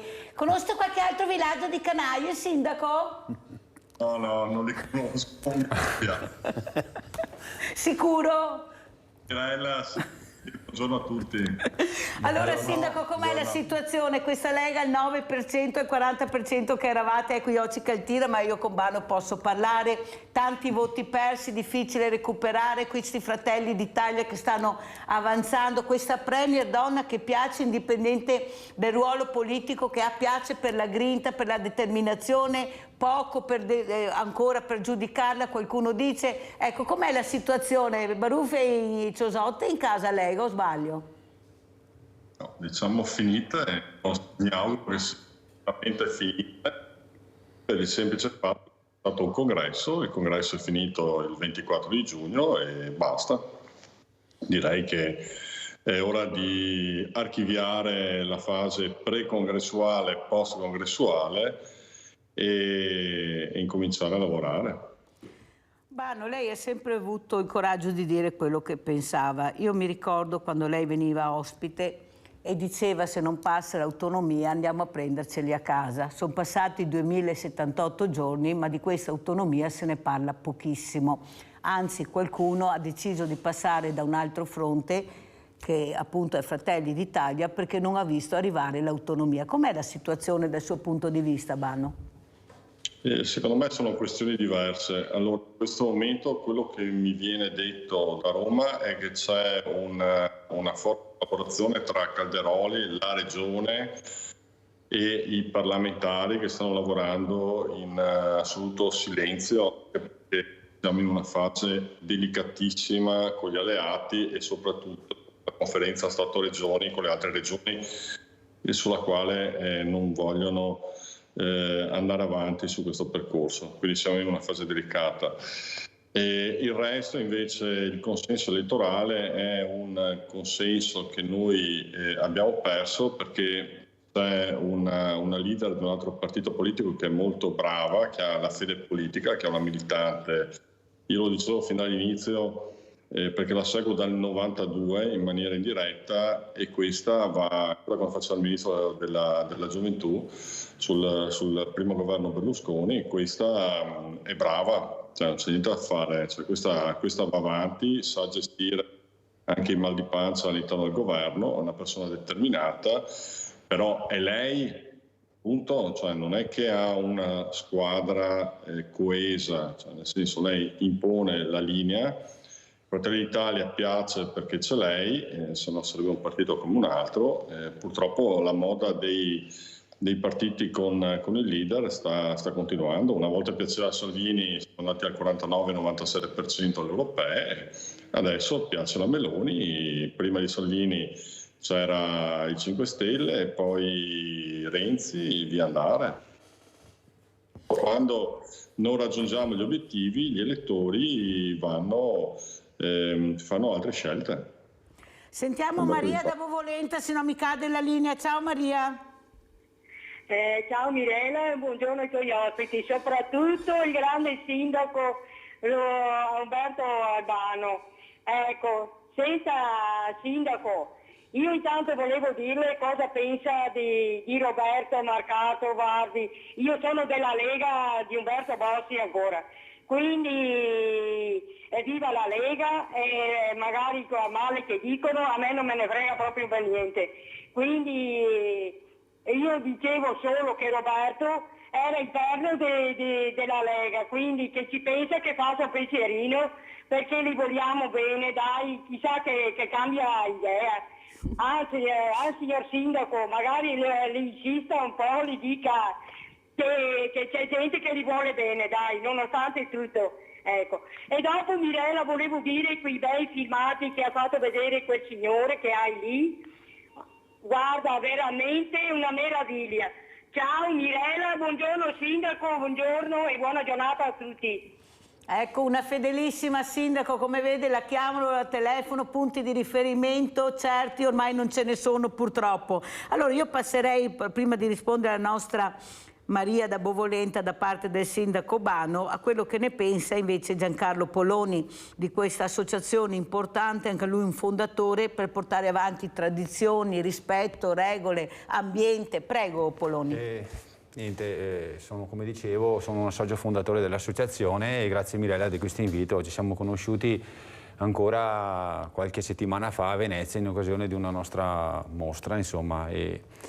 Niente, l'associazione ha un attivo di 40 artisti. Nel territorio organizziamo mostre in bei complessi, belle ville, bei location, però la nostra motivazione è anche di far, come dicevo prima al suo ospite, di far trasmettere l'arte a tanti ragazzi, perché purtroppo anche nelle scuole vediamo che l'arte è seguita in maniera non proprio accurata, diciamo, non perfezionata, e quindi noi cerchiamo di dare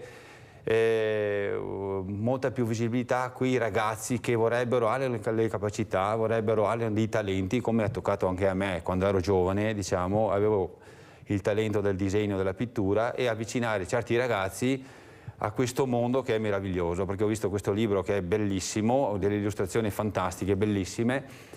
E spiegate anche in cimbro, c'è anche la lingua cimbra che è un tedesco duro, mi lo provavo ma è impossibile leserlo. Prego. Nel senso, io abito in una collina qua vicino, cioè nel senso il Montello è molto famosa, abbiamo il Piave, abbiamo tutte le montagne attorno e quindi cerchiamo anche i colori della terra, della natura, organizziamo anche eventi tipo on plein air sul Montello, gestiti anche dalla nostra associazione e dai nostri artisti che li seguono praticamente.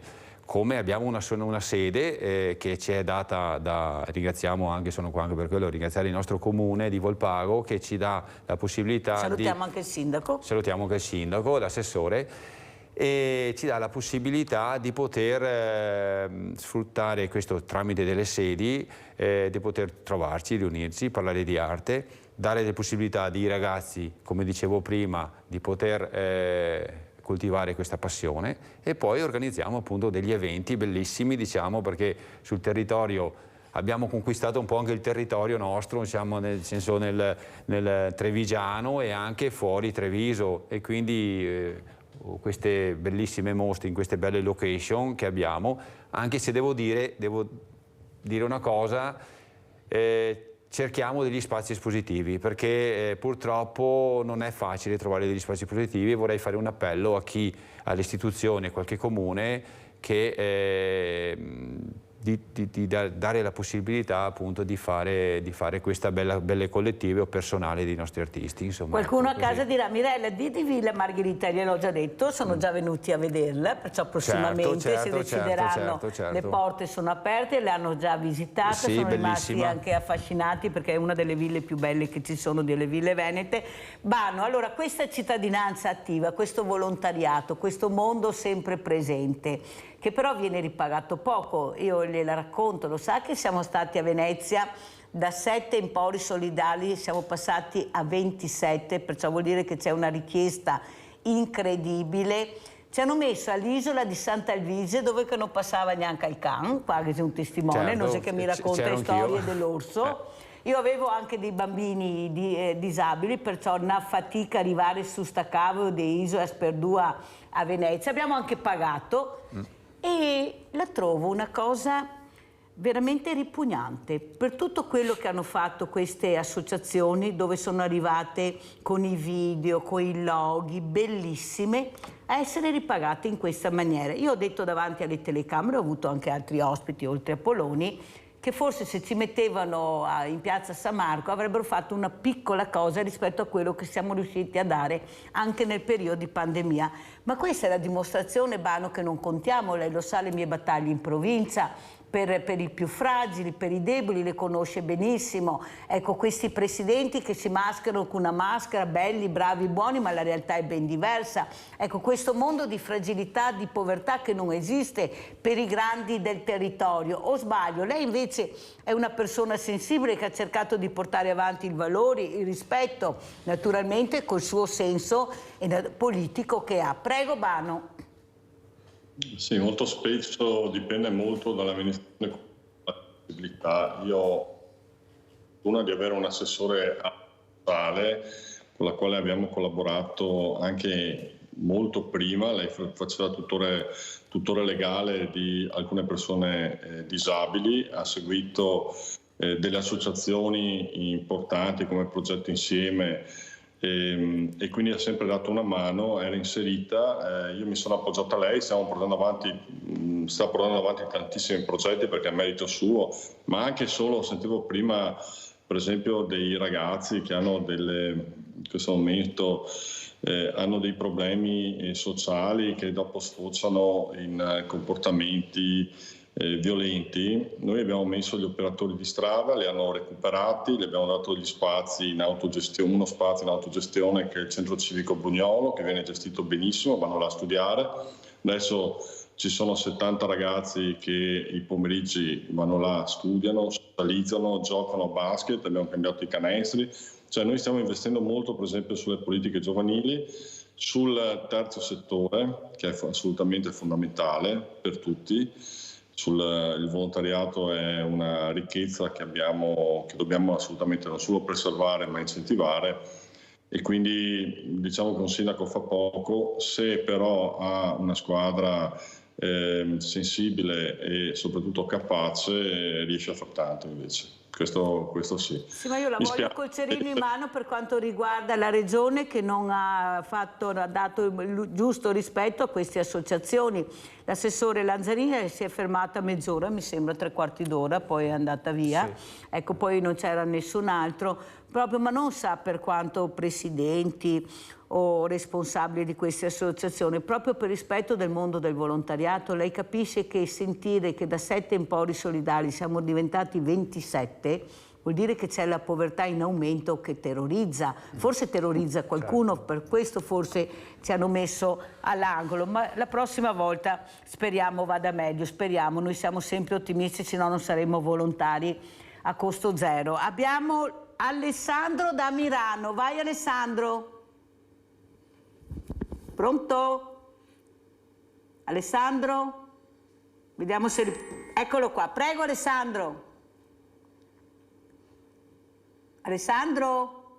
Niente, prova a riprovare, se no ti richiamiamo, vediamo se riusciamo, perché è giusto dare spazio anche alle telefonate. Allora Poloni, io dico quello che vedo, che sento, perciò è la verità, la mia verità, non ho problemi di dirla davanti alle telecamere, perché la gente deve sapere come funziona, dopo ognuno fa le proprie riflessioni, sia in positivo che in negativo, però il rispetto per il mondo del volontariato proprio non c'è. Prego. Volevo collegarmi quando ha detto anche il sindaco che noi facciamo del volontariato anche a dei disabili, infatti andiamo in una nota casa insomma, del territorio nostro che praticamente operiamo facciamo dei laboratori proprio per i ragazzi disabili e quando andiamo là, quell'ora che andiamo là anche in un mese ci accolgono a braccia aperte e vediamo che hanno bisogno di questo calore, hanno bisogno di fare qualcosa anche loro, insomma, e quindi infatti gli abbiamo organizzato anche una piccola mostra che per loro era una cosa unica, perché fare una mostra per la prima volta ai ragazzi, io li chiamo speciali, e quindi è stata una cosa per loro grandissima, insomma, una cosa, e quindi vorremmo ripetere anche questo progetto come le facciamo in tante altre attività, insomma, di volontariato nel territorio, perché non faccio i nomi, ma diversi comuni nel nostro territorio, chi per un murales, chi per un'altra attività, abbiamo dipinto le panchine, le stagioni, e quindi è un arricchimento anche del territorio. Anche un altro appello che potrei anche fare, come in certi posti che ho visto in Italia, dei bei muri, magari dipingere qualche bel muro, qualche bel dipinto, magari a muro abbandonato, messo là a disparte che non viene utilizzato, cercare di abbellirlo come in certi paesi che ho visto, insomma, ecco. Ma Poloni, non le sembra che noi stiamo parlando non di disabilità, questa parola che io non sopporto, la odio, ma di inclusività? Esatto, Qui si parla di inclusione, che è una cosa molto importante, ma è da poco che si sente questa parola. Andiamo a vedere allora questo video introduzione e mostra, che così ci fa capire cosa fa Poloni e tutta la squadra.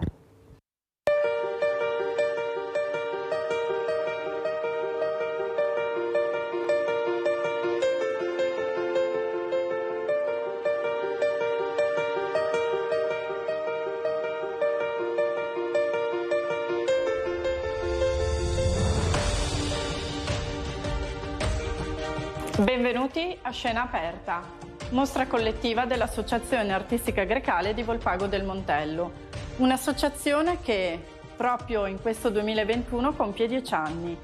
Nasce infatti nel 2011 per volontà di 3 amici, Giancarlo Poloni, che è anche presidente dell'associazione, Gioacchino Merlo e Gino Rizzardo, che, accomunati dall'amore e dalla passione per l'arte, arrivano a fondare questa associazione grazie anche al supporto del Comune di Volpago, in particolare dell'Assessorato alla Cultura.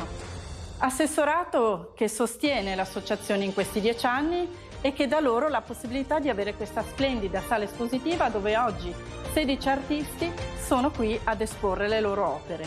Un'associazione che ha anche una sede proprio ancora a Volpago del Montello, dove si tengono laboratori, dove si tengono corsi di disegno, di pittura, di scultura e soprattutto si tengono anche laboratori per ragazzi, perché è nella filosofia dell'associazione arrivare ai più piccoli, convinti che un domani questi ragazzi, questi bambini che vengono educati al bello fin dalla più tenera età, un domani potrebbero essere adulti felici di frequentare i luoghi della cultura e soprattutto magari futuri artisti, proprio come gli artisti che oggi sono presenti qui. L'Associazione Artistica Grecale vede un'eterogeneità di stili, di tecniche, proprio come la mostra ci racconterà, perché vi sono all'interno pittori, scultori, incisori. Negli anni l'associazione ha partecipato a diverse mostre, a Villa Rubelli, a San Zenone degli Ezzelini, poco prima della chiusura per il Covid di novembre, e poi a Villa Onigo, a Trevignano, all'Auditorium Mario del Monaco a Catena di Villorba, qui nella sede di Volpago del Montello, e poi a Giavera del Montello, a Ponzano, all'Asolo Golf Club. un pochino si sono mossi in tutto il territorio e hanno negli anni accolto artisti non solo provenienti da Volpago del Montello, ma da tutti i territori circostanti e comunque ovunque questi artisti arrivino.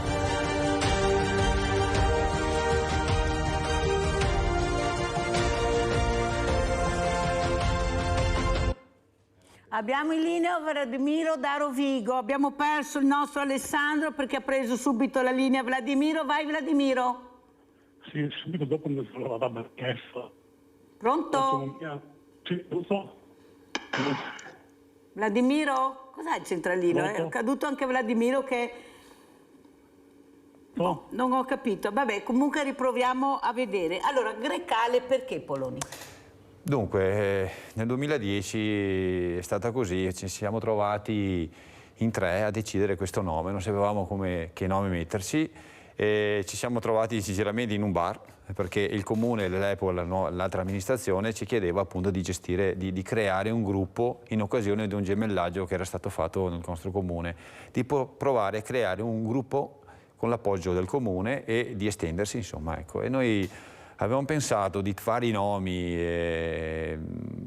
una soffiata di colore dal nord-est, che viene dall'est, dal nord, ma dal nord perché parte dal nord, però non è che noi, gli artisti, devono essere del Veneto, gli artisti devono essere da tante parti, possono essere anche dal sud, dal centro, cioè, quindi è stata una soffiata d'arte e quindi abbiamo pensato di mettere questo nome che è collegato all'associazione artistica Grecale, così insomma. Allora guardiamo un altro video, Scatoleri numero 3, perché dopo il nostro Azzalini ci lascia, allora lo salutiamo con questo video.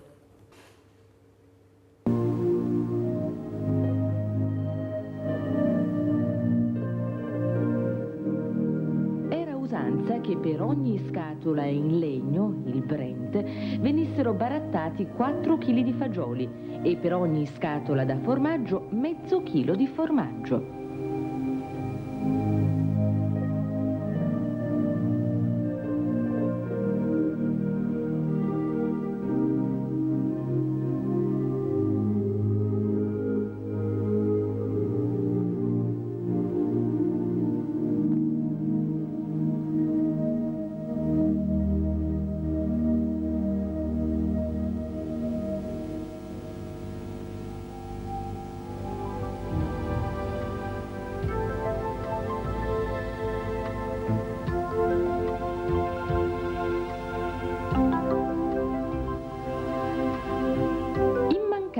Nella cucina invernale dei cimbri erano i crauti. In autunno si raccoglievano i cappucci da montagna, i capus, sempre presenti negli orti delle famiglie cimbre. Si lavoravano ben bene e poi con il fer da crauti si sminuzzavano e si ponevano a strati ben pressati con aggiunta di sale dentro un apposito contenitore in legno di larice a forma di tronco conoidale. Il tutto, coperto con 2 tavole in legno con sopra una zavorra, veniva lasciato a macerare per circa un paio di mesi. Anche i crauti erano oggetto di baratto con le popolazioni limitrofe. Infatti, questo alimento era loro praticamente sconosciuto. Per l'inverno venivano fatte anche provviste di licheni e lamponi, che venivano considerati dei veri medicinali contro tossi e raffreddori.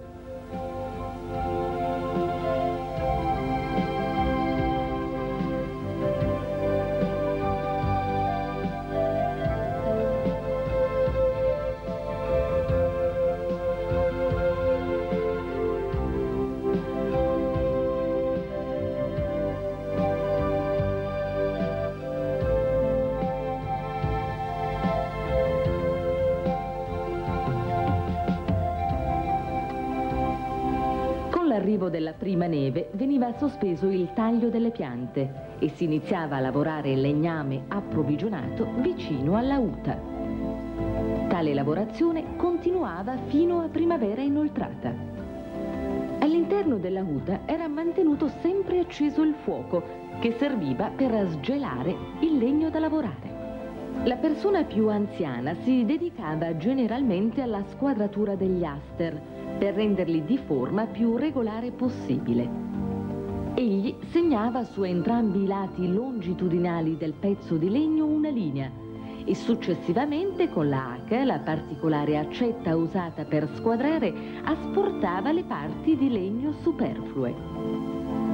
Il capofamiglia era invece impegnato al soc das chapar, ossia al banco da lavoro formato da 2 cavalette che portavano un grosso tronco squadrato con 3 incavi centrali, uno di 15 cm, uno di 4, uno di 8 e 2 laterali, nei quali erano riposti i trabacai, ossia i cunei in legno e le slire, pietre rettangolari che venivano usate per affilare gli attrezzi da lavoro. Egli si serviva di questo attrezzo per ridurre gli aster squadrati dal cimbro più anziano in altrettanti elementi più sottili. L'aster veniva riposto nel primo incavo, in modo da consentire al capofamiglia di sistemarlo tra le sue gambe e di poter così spostarlo ora a sinistra, ora a destra, per ottenere una spaccatura regolare. Sulla mezzeria dell'aster veniva tracciato il possenal, una linea sulla quale, battendo con la mazza l'occhio dell'haca, venivano praticate 3 poaine, cioè dei segni d'apertura. Uno centrale nel quale si inseriva il trabacal piccolo e 2 di testa, nei quali venivano inseriti 2 trabacal più grandi, gli ziegel. Con l'occhio della haca o con una mazza in legno fatta a mo' di clava, la caula si batteva prima su quello più piccolo per avviare l'apertura, poi su quelli più grandi per completarla. Si ottenevano così 4 assicelle chiamate vire. Ogni vire posto nell'incavo centrale veniva lavorato con lo stesso procedimento e da esso venivano ricavati 2 sboner. Ogni sboner sistemato sull'ultimo incavo era infine diviso in 2 crivelli, così che normalmente ogni aster poteva dare 16 crivelli.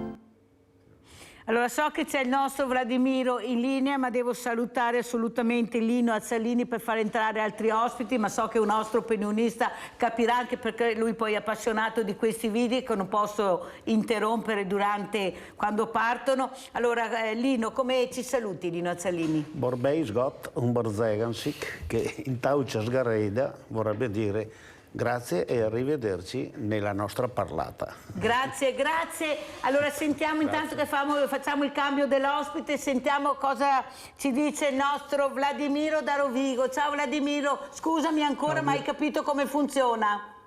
Ciao Mirella, te mi senti adesso? Sì, benissimo. Sì, prima quando ti salutava il tuo ospite che veniva dalla montagna, io pensavo che fosse stata ancora la linea, ma me scherzano. Allora, sull'autonomia, voglio parlare dell'autonomia. L'autonomia, il federalismo non si conquista con le rivolte nelle strade regionali o nelle rotonde, si conquista per forza purtroppo, ma questa è la realtà, col voto in Parlamento. Bisogna avere la maggioranza in Parlamento, se no non serviva a nulla.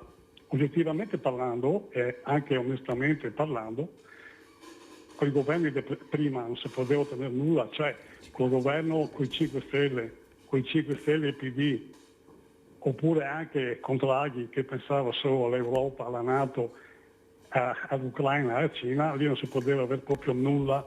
Quindi, come dire, fosse qualcuno che ha sbagliato a far intendere, a far sperare che arrivasse. Con i governi di prima, meno di meno, non si poteva mai avere la maggioranza in Parlamento. Adesso che c'è un governo, una maggioranza che può essere anche, per me Giorgia Meloni ha 2 qualità. La prima è che quando chi ragiona, che pensa, usa l'attributo, l'organismo giusto, il cervello, la testa. Non tutti, non sempre, fa come Giorgia Meloni. Secondo, mi sembra che sia una persona che tiene all'onore della parola data. Quindi se Giorgia Meloni dice che magari parzialmente, ma arriva all'autonomia delle regioni, mica credo, però che sia un però. Come dire, intanto bisogna che anche la Lega, sia regionale che in Parlamento a Roma, dimostri che lei interessa veramente ad arrivare a questo. E in più che arrivi non tra 6 anni, ma neanche tra 6 mesi, cioè, ma pristino, nel senso che mi penso che personalmente, per esempio, ma credo che sia diffusa sempre di più l'idea che se mi andrò a votare per le europee e non vedo che se li va in autonomia, non in 23 materie, ma in qualcosa di sostanziale, e allora avrò seri problemi a votare, perché mi so politicamente, so autonomista, federalista, non so di nessun partito, cioè qualsiasi altro problema per me è inferiore a questo. O arriva un'autonomia importante, concreta, su alcuni argomenti veramente importanti, o che c'è un problema, e allora c'è un dubbio che affiora. E mi ritorno e chiudo alla Prima Repubblica. A quei tempi mi ricordo che molti partiti accettavano voti di tanti generi, no? Incamerandoli, per averli buoni quando c'era da votare alcune cose importanti per loro. Se non arriva neanche a sfuggire l'autonomia, o non si vede quantomeno un impegno vero, serio là a Roma e qua in Veneto per arrivare a questo, allora sorge il dubbio che anche questo partito accoglia tanti voti di vario genere, ma per essere sicuro di averli, quando che si va a votare alcuni argomenti, farò un esempio su tutti e chiudo, mi sono nato lavoratore dipendente, nel senso che il mio lavoro l'ho sempre fatto, però quando che timbravo a sera volevo andare più pensieri, capisco perfettamente i liberi professionisti che è tutto un altro mondo, ma il lavoratore dipendente che ha una pensione e uno stipendio non alto, per me è importantissimo il servizio pubblico che nasce dalle tasse, quindi mi rispetterò sempre la partita IVA, il libero professionista che si batte praticamente per diminuire il carico fiscale.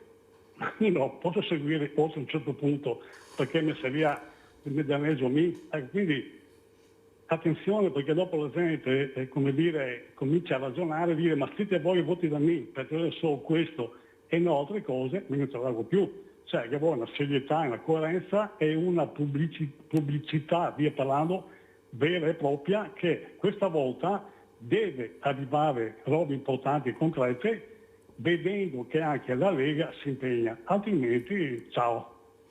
Grazie al nostro Vladimiro da Rovigo, però fermo Sindaco Bano perché sentiamo cosa dice Stefani.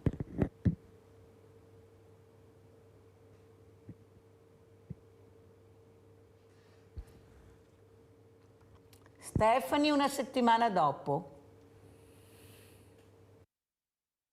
Abbiamo in previsione ad ottobre di organizzare una grande festa della Lega regionale e di lanciare la campagna elettorale dell'anno prossimo. Il ritorno della festa regionale della Lega per compattare un partito ancora fortemente diviso e l'avvio della corsa per affrontare le sfide del 2024 dalle europee alle comunali e forse anche le provinciali. Una settimana da segretario regionale del Carroccio e per Alberto Stefani l'agenda è già fittissima.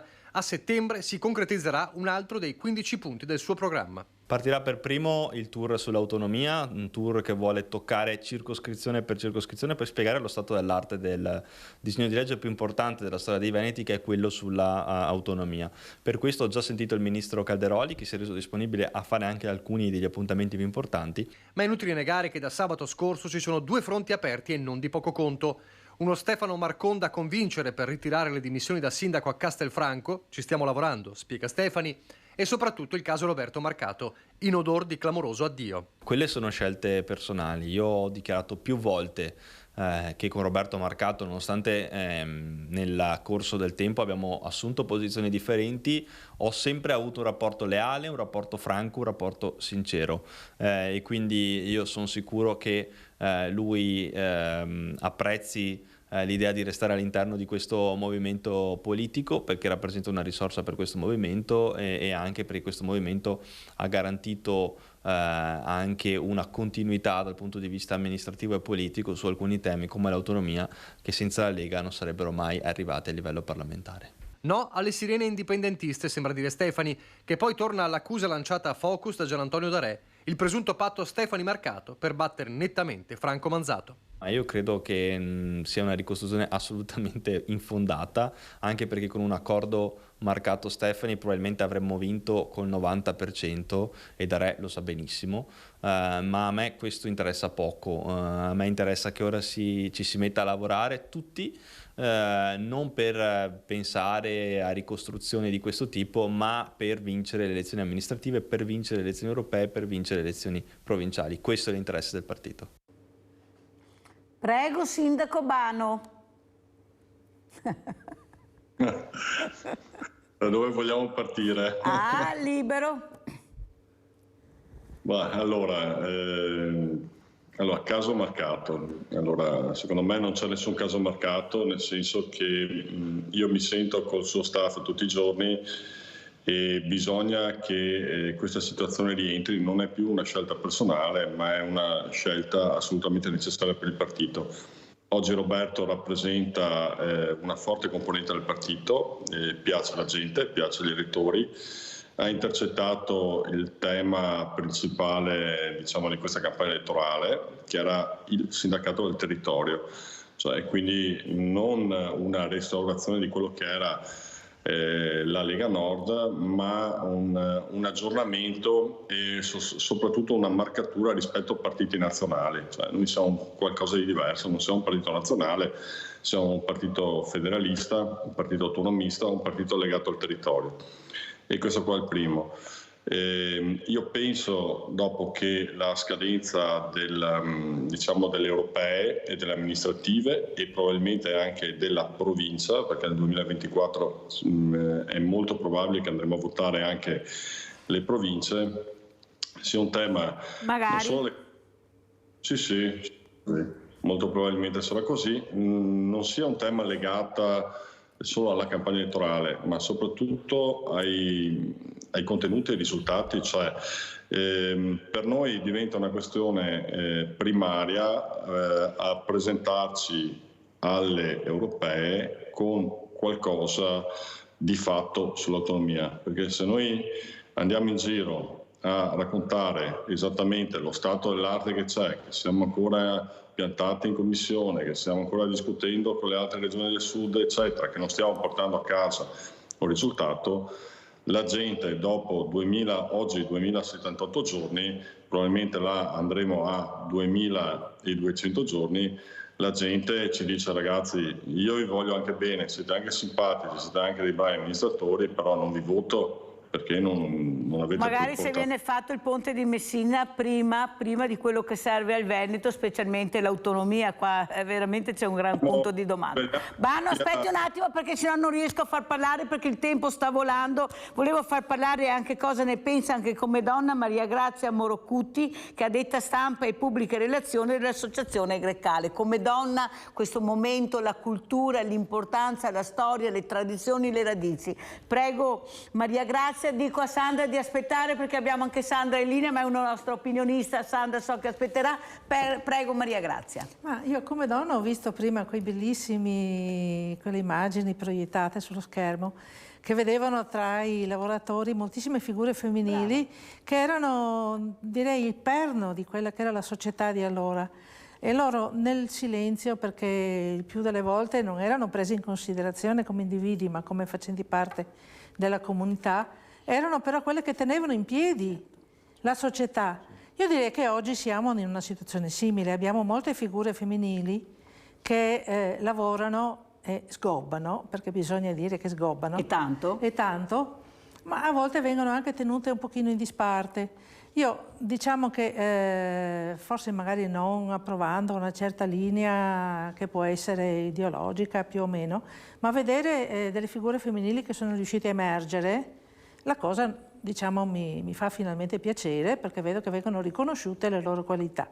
Come dico, anche magari a volte non condividendo la loro linea di pensiero, no?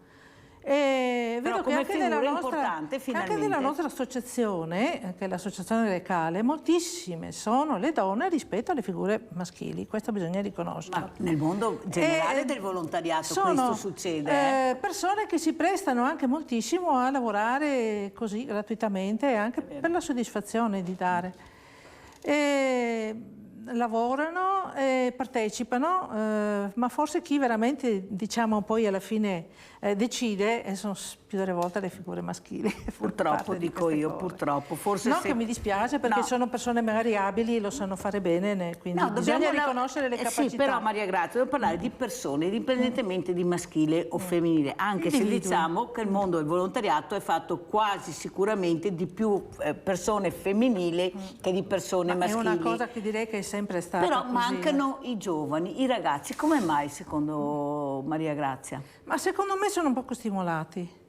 Ma forse io adesso, appunto, sempre rifacendo riferimento a che bellissimi video di prima, la gente lavorava moltissimo con le mani e imparava attraverso l'uso delle mani, faceva l'esperienza. E da piccoli. Fin da piccoli facevano l'esperienza. L'apprendimento con il tatto, che è uno dei sensi che viene molto sviluppato nelle attività artigianali. Oggi qual è l'uso delle mani? L'uso delle mani è usare magari il pollicino per cercare immagini ma anche fuggevoli e così veloci attraverso il telefonino. Si perde l'uso di una di questi nostri... La vista viene molto sviluppata perché devi seguire così. Ma la nostra attività intellettuale deve essere stimolata da tutti quanti i 5 sensi. Noi come associazione facciamo in maniera che uno di questi 5 sensi che stanno andando in perdita purtroppo venga recuperato con l'uso delle abilità manuali, con i nostri laboratori. Infatti abbiamo visto la mostra che è fatta di oggetti proprio veramente i importanti. nostri associati che si prestano a insegnare ai giovani le loro abilità, usare l'argilla, usare la carta, usare i colori, usare la manualità, imparare. E questo è volontariato, diciamo, che serve proprio per la società, perché non dobbiamo dimenticare che i nostri giovani sono i conduttori di domani. E sono anche bravi, a mio avviso, sì. Basta andarli a prendere e stimolarli. Abbiamo Sandra da Padova. Ciao Sandra. Ciao Mirella. Scusa se ti ho fatto aspettare, Sandra, ma come vedi tanti ospiti, ma è meglio così, siamo vivaci noi, siamo una trasmissione rock. Vai Sandra. Stamattina è stata una bellissima trasmissione. Grazie. Allora, complimenti ai filmati che ho visto perché ti riempiono di gioia, dico così. Complimenti alla signora e al signore che hai vicino. E poi il dottor Vano, il sindaco di Noventa. Allora, per quanto io ho sentito di tutto e di più sull'autonomia, e sono anche cose che, vabbè, che ho già risentito tra questo e l'altro, parlo di telespettatori. Io credo che da Roma in giù non vogliono avere la responsabilità, perché quando un comune, una regione va male, è sul fallimento, allora interveniamo tutti e copriamo il debito. Allora, non lo so, dottor Vano, se io spero che la Lega veramente, come ha detto lei, punti il piede, anche perché c'è stato un voto, i Veneti, scusi, allora il voto dei Veneti non vale niente, cioè allora vale solo per le elezioni nazionali, primo, e dopo un'altra cosa, io il mondo del volontariato, io lo ammiro. Lei, signor sindaco, io passo spesso a Noventa con mio marito perché è stupenda e vedo che è tenuta bene, di più. Ho un amico che abita lì, che ci conosciamo da 60 anni e devo dire che è luce degli occhi perché vedi Venezia. Guarda che sta ingrassando Bano, guarda che si sta ingrassando. È come Treviso, il Sile, abbiamo una regione. È vero. E ho sentito l'altro giorno che abbiamo 700 ville storiche. È vero o no? Sì, avevo l'ospite, hai sentito bene? È responsabile delle ville venete. Allora Sandra, ti devo salutare, se no non ce la faccio, ho altri ospiti, Bano deve salutarci e rispondere alla nostra Sandra. Allora, sindaco, come salutiamo la nostra Sandra e cosa vuol dire i miei ospiti? Allora, innanzitutto che vi aspetto tutti quanti a Noventa, soprattutto alla Fiera del Folpo qua di ottobre, quindi Mirella è un invito particolare e a tutti quanti gli ospiti. Grazie. L'altra questione che vorrei essere chiaro per tutti. Lo so che magari non abbiamo, che il partito ha iniziato un percorso, diciamo, nuovo. Io voglio dargli fiducia a Stefani perché ha vinto il congresso. Io avevo una posizione completamente diversa. però è giusto che dopo un congresso ci sia l'elezione di un segretario e piaccia o non piaccia ci si ricompatta e ci si mette a disposizione. Quindi il mio auspicio è quello che possiamo ripartire, però ripartire con temi del territorio. Cioè, per me prima arriva il Veneto, prima arriva Noventa, prima arriva Padova, prima arriva il mio territorio e dopo tutto il resto del mondo. Questo dovrebbe essere lo spirito con cui spero ci sia il nuovo corso. Altrimenti, lo dico, non servirà neanche più fare i congressi, perché tanto saranno gli elettori, i cittadini a giudicarci, e per fortuna, perché io ringrazio quel momento particolare di elezioni dove i cittadini ci giudicano, anche me come sindaco. Se io faccio male, è giusto che mi mandino a casa, non posso continuare a chiedere fiducia senza portare risultati. E quindi io mi auguro, ed è la volontà da parte mia, da parte di tutti, che finalmente possiamo ripartire, e possiamo ripartire dalla gente, perché non sui social, dalla gente, ascoltandoli e riuscendo a dare quantomeno quel minimo di risposte che chiedono. Ecco, io senza fare chissà quali voli pindarici, quali ragionamenti sofisticati, cioè noi dobbiamo essere pratici. Dove c'è una buca bisogna sistemarla, dove c'è una strada bisogna sistemarla, dove c'è una scuola bisogna migliorarla. Cioè, questo è quello che ci chiede, dopo tutto il resto è tutta fuffa. Ringrazio anche la Maria di Bovolenta, perché veramente sono persone, oltre a seguire la trasmissione, che però stimo, ammiro, Vladimiro, la Maria, eccetera, ed è grazie anche a loro che insomma noi amministratori cerchiamo di fare il nostro e cerchiamo di metterci la faccia e tutto l'impegno possibile. Adesso io l'unica cosa che vi devo salutare, perché anche noi del sindaco è quello di celebrare anche i matrimoni. Finalmente che non c'è un divorzio, ma mai che sia un matrimonio, perché ormai si parla solo che del divorzio e separazione. Grazie al sindaco Marcello Bano, sindaco di Noventa di Padovana, grazie sindaco, buon matrimonio, grazie anche al nostro Giancarlo Poloni, presidente fondatore Associazione Grecale, grazie anche a Maria Grazia Morocuti, ma non ci fermeremo qui perché avremo un altro ospite sempre della Grecale, pubblicità.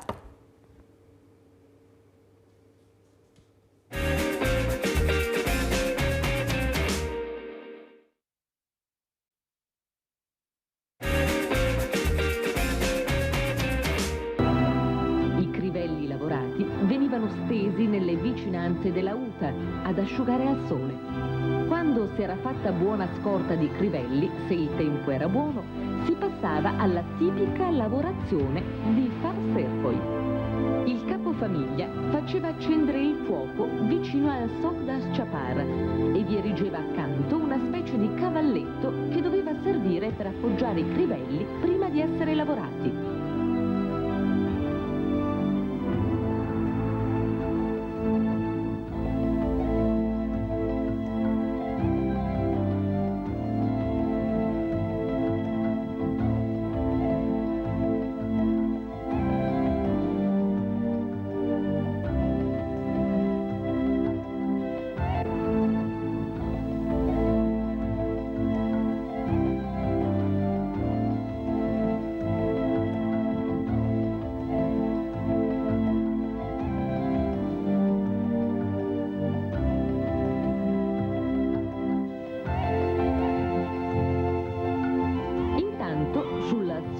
Chapar veniva montato il piegador, un attrezzo formato da una manovella e da un rullo dentato. I ragazzi portavano i crivelli vicino al fuoco, dove una donna li accostava ad esso in modo che si riscaldassero. La temperatura del legno era importante. Doveva essere giusta, altrimenti l'asticella, nel passare attraverso il rullo dentato, si sarebbe rotta. Quando, con l'occhio dell'esperienza, si riteneva che il legno avesse raggiunto la temperatura ideale, la donna lo prendeva, lo passava con uno straccio bagnato con acqua tiepida e lo passava a un bambino che lo infilava nel rullo dentato del piegador. Girando la manovella, il crivello avanzava attraverso il rullo, a assumendo all'uscita una forma circolare. Seduto su una panca, il capofamiglia prendeva il crivello appena uscito dal piegador e lo sistemava in mazze o bine da 15 o 16 di numero. Il materiale così stoccato non poteva perdere la forma circolare appena ottenuta e poteva essere utilizzato per essere lavorato anche dopo parecchi anni. Con queste assicelle circolari si confezionavano diversi prodotti. I Brent, madie alte 45 cm, aventi 35 cm di diametro e ottenute con 3 assicelle curvate, larghe 15 cm, sovrapposte l'una all'altra e strette nella giuntura da 2 sottane, ossia assicelle curvate da 4 cm e mezzo di larghezza. Le scatole da formaggio, impiegate nella lavorazione del formaggio e costituite da un'asticella curvata di 10-15 cm di altezza e con un'estremità in rilievo per alcuni centimetri a cui veniva fissato il filo tenditore. I tamisi, setacci usati nelle varie applicazioni e realizzati in diverse misure e consistenze. Il materiale prodotto veniva commerciato parte al minuto e parte all'ingrosso, attraverso inspiegabili canali commerciali che lo portavano fino oltreoceano, nell'America Latina e nel Nord Africa, oltre che naturalmente in gran parte d'Italia. È certo comunque che per i primi anni della venuta in Consiglio la maggior parte del prodotto fosse commerciato al minuto nei paesi limitrofi alla foresta. Di buon'ora, ancora con il buio, il capofamiglia partiva con il suo carico e ritornava a casa solo quando la vendita era completata.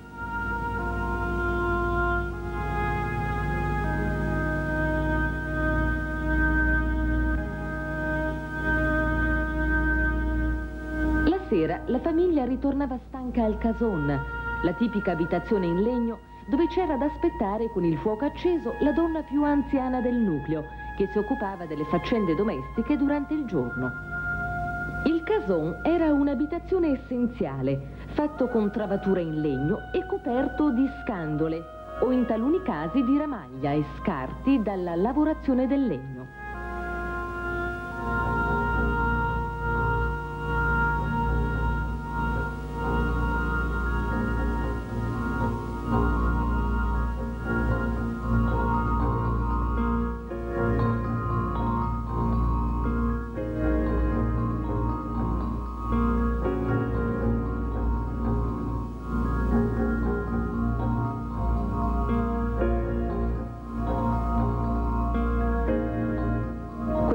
Era il momento del meritato riposo.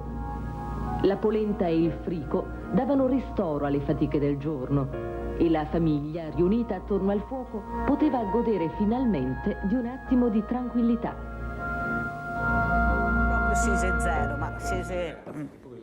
Allora vi presento altri ospiti graditi. Abbiamo in presenza il professor Matteo Bognolo, perché è docente di formatore termoidraulica, Bognolo, giusto? Bognolo, perché qua non che vedo.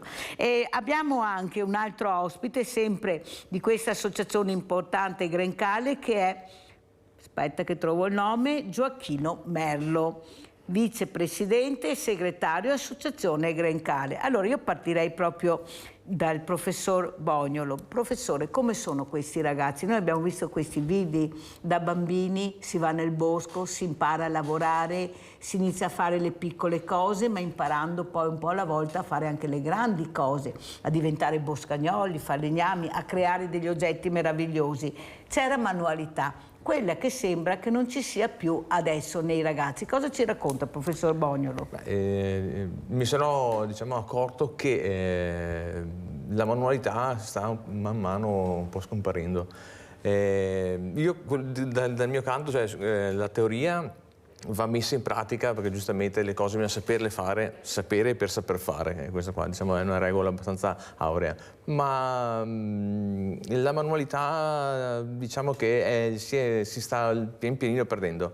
Noi come alla scuola nostra del Turazza abbiamo dei progetti che si chiamano laboratori fare con le mani, che coinvolgiamo le classi medie, la seconda media con i bambini, andando e portando i materiali. E come si comportano questi ragazzi? Hanno manualità? Lei cosa vede, professore? Sì. Lei è un docente? Io vedo che sono entusiasti. Quando gli fanno cominciare a lavorare via i dispositivi elettronici, quando cominciano a lavorare con le mani e sporcarsi, li vedo, soprattutto le ragazze, le bambine. E beh, scusa, professore, no, scusa, no, non bambine... a caso, professore, siamo sempre un po' più avanti, non a caso anche nei giochi, quelli che fanno il triplo salto mortale siamo noi, non voi.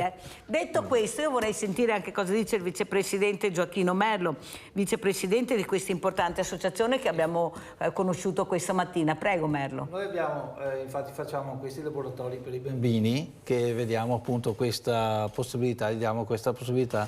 Quando gli dai in mano un pacchetto di argilla, un pezzettino di argilla, partono con la fantasia e ti tirano fuori veramente delle cose veramente incredibili.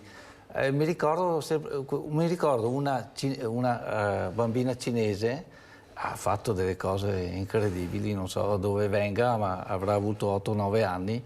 Ma veramente ci sono dei bambini che hanno manualmente da piccoli e non c'è niente da fare, è così che funziona. Allora, visto che la fantasia galoppa, io so che ha chiamato Nadia che voleva intervenire perché Nadia mi ha mandato una foto. Guardate la foto, questa è la foto quando si mette la bottiglia con l'uovo di San Piero. Cosa vedete nella vela voi? Professore, cosa vede sulla vela? Cosa vedo sulla vela? A parte le bollicine. E poi più su, dove cosa vede? Vede qualcos'altro lei? C'è una macchia nera. Una macchia un po' più su? Più su? Lei, vicepresidente Merlo? Ma si potrebbe vedere tante belle cose, anche un volto o qualcosa di... E che volto vede lei? Padre Pio.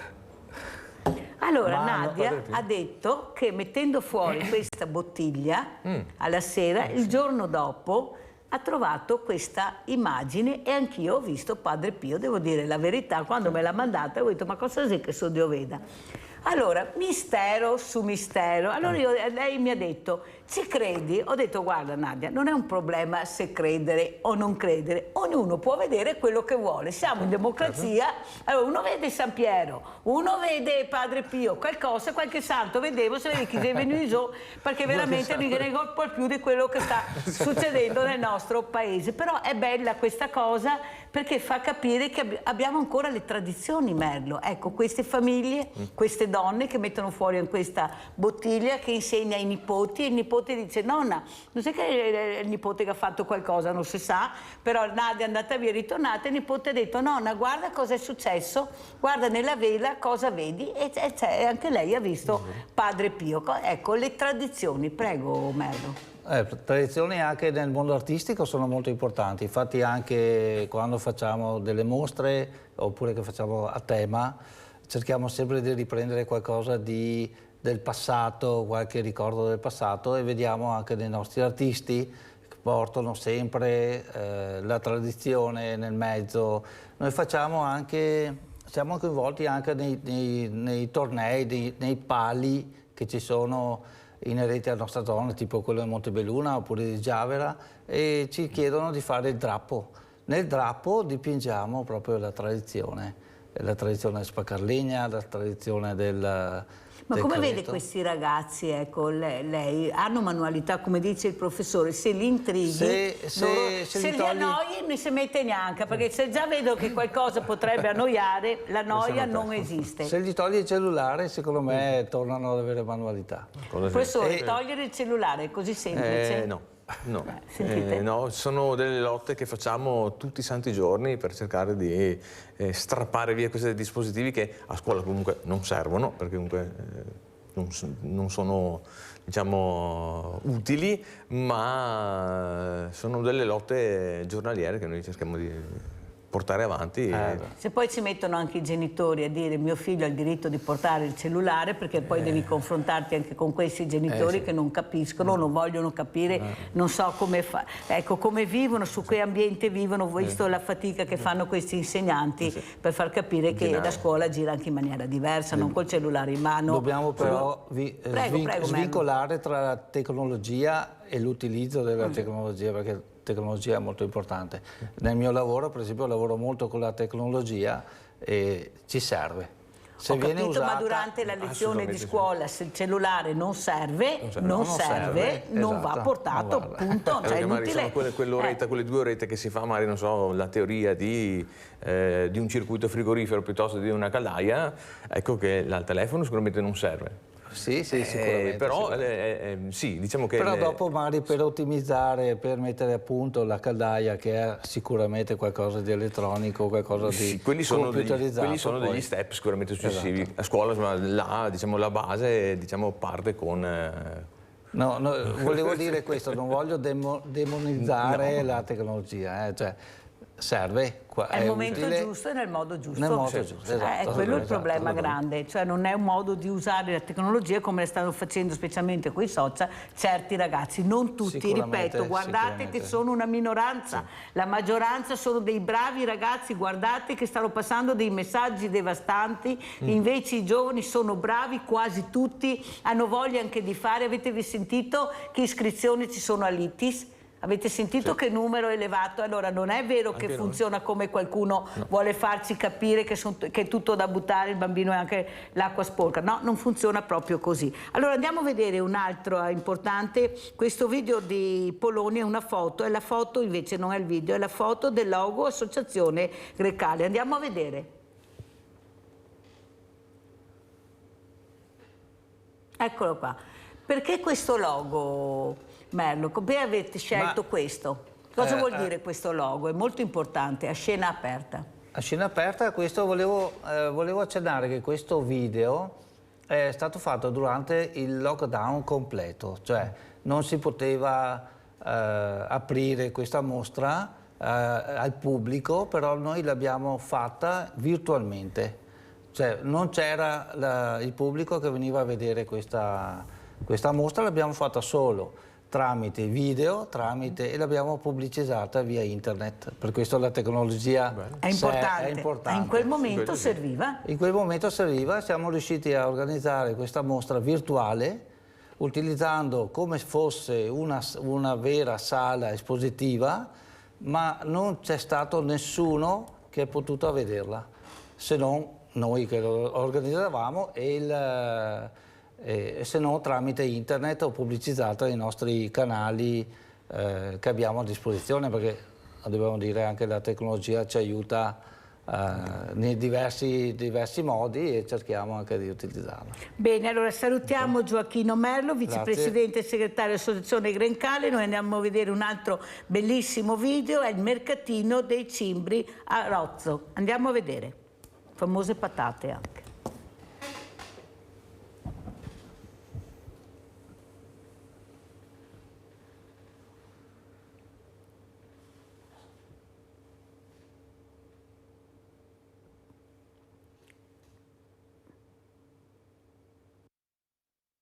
Passa il tempo e il mondo cambia molto rapidamente, ma delle proprie radici non ci si può dimenticare mai. Ne sanno qualcosa dalle parti di Rozzo, dove la cultura cimbra è ancora viva e vegeta. E di quelle antiche popolazioni restano nell'altopiano dei 7 comuni vestigia molto chiare tanto nei nomi dei luoghi quanto nelle tradizioni dei paesi.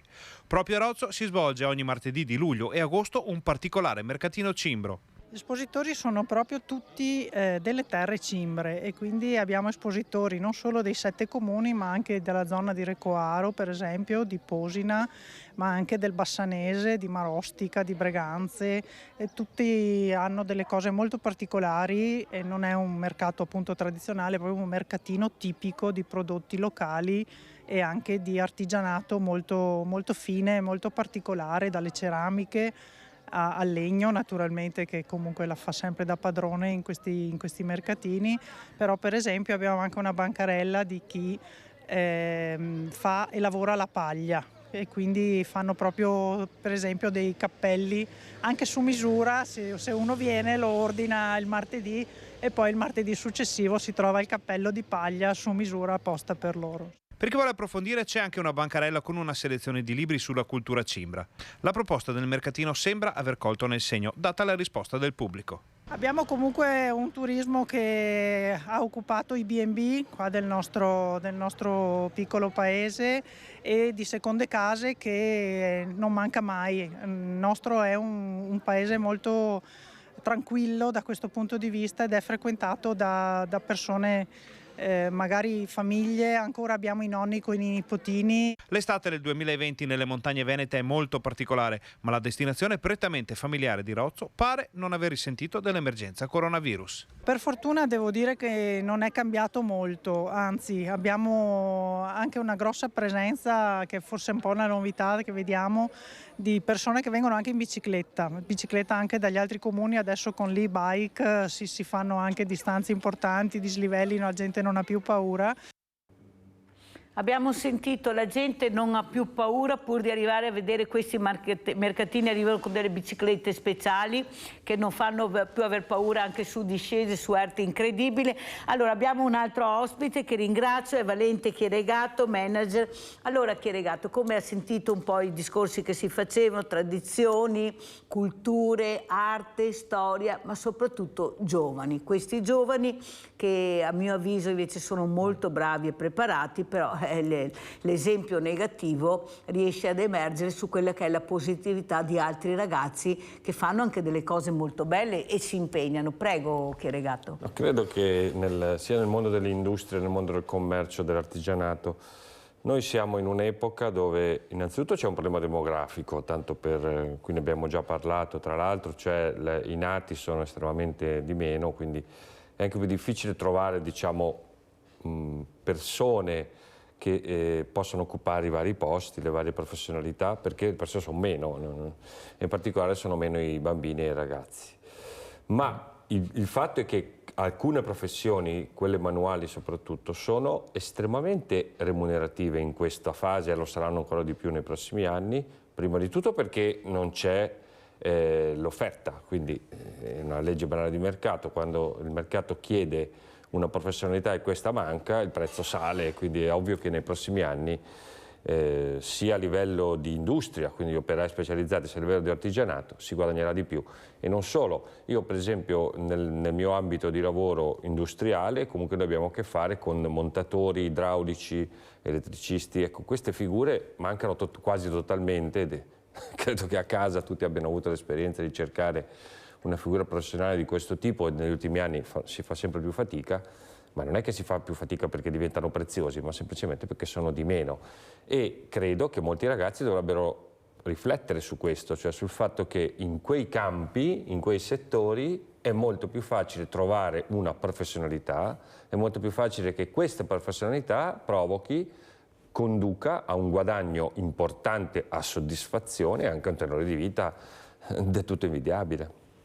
Professor Bognolo, come commenta quello che ha detto Chieregato? Beh, sicuramente ha colto nel segno, perché comunque queste figure sono sempre più ridotte. Io credo che le figure dell'idraulico e dell'elettricista, comunque figure artigiane, manuali, vengono un po' meno per un discorso, secondo me, di poca voglia di far fatica, perché comunque sono mestieri manuali, fisici, per cui diciamo che i ragazzi o comunque le persone devono lavorare, per cui c'è uno sforzo fisico, psichico e tanti vedo che preferiscono magari studiare di più, fare lavoro di ufficio, di programmazione, eccetera. Non è forse, professor Bognolo, che si è puntato e si è investito poco sulla formazione? Io sono entrata in molte scuole e dove c'erano i laboratori c'erano dei magazzini, sì. Dove c'erano gli auditori c'erano dei magazzini. Allora capisce bene che forse non è colpa tutta di questi ragazzi, è colpa di quello che non ha capito che il paese stava andando avanti, ma stava andando avanti anche a quella produttività che erano i nostri artigiani, che sono stati completamente azzerati. È inutile che adesso dicono manca qua, manca là, ma che fine hanno fatto gli artigiani? Sono stati supportati, anzi sono stati visti come i nemici, quelli che evadevano. Ecco, anche se lavoravano 24 ore su 24 non era concesso loro di fare magari un appartamento o due, ma poi questi soldi venivano messi in circolazione, chieregato, e l'economia girava anche bene, perché la signora, la moglie dell'artigiano andava a pagare le bollette del marito e si fermava nei negozi e spendeva, e questi soldi giravano. Hanno azzerato la classe produttiva, quella che produce, per tenere in piedi una classe parassitaria che non produce, che mangia, che continua a mangiare, che evade a livelli, vediamo le multinazionali, da poco pagano le tasse in Italia, ma fino all'altro giorno non le pagavano, ma l'artigiano le doveva pagare. E ci scherziamo, prego chieregato, lei è un manager? Questa è una delle più note strategie di distrazione di massa degli ultimi 50-60 anni. Cioè si identifica l'evasione con l'artigiano, il piccolo commerciante che non fa lo scontrino. Ecco, questa è la vulgata, no? È la descrizione che fanno i media tantissimo. Cioè quello è l'evasore. L'evasore è quello che ti dà il gelato, quello che ti sistema le scarpe. Allora, dato che ci sono dei numeri molto eloquenti, in Italia si calcola che ci siano 120 miliardi di evasione fiscale, ecco, io vi do un'indicazione di massima. Di questi circa la metà arrivano dal mondo finanziario e di elusione, per essere chiari. Quello che mette la sede aziendale la disloca, non so, nelle isole Cayman o nelle isole Vergini, quindi fanno delle operazioni che sono tecnicamente legali, ma che di fatto prendono il denaro che dovrebbero versare nelle casse dello Stato italiano o un altro Stato e lo portano da altre parti dove di fatto pagano molte meno tasse. Sono operazioni che non dovrebbero essere permesse perché sono delle distrazioni di denaro di enormi quantità.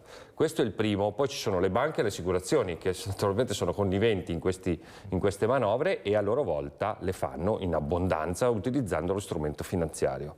Poi c'è il grande pilone delle attività illegali, delle attività completamente illegali, quindi droga, prostituzione, attività di commercio di armi. Contrabbando. Esattamente, quelle sono per definizione evasione, perché non essendo normate, cioè non sono normate, quindi lì è evasione al 100% matematicamente. Cioè è impossibile che una prostituta possa pagare le tasse così come uno spacciatore, perché non c'è una regola intorno a quel commercio e quindi è evasione totale al 100%.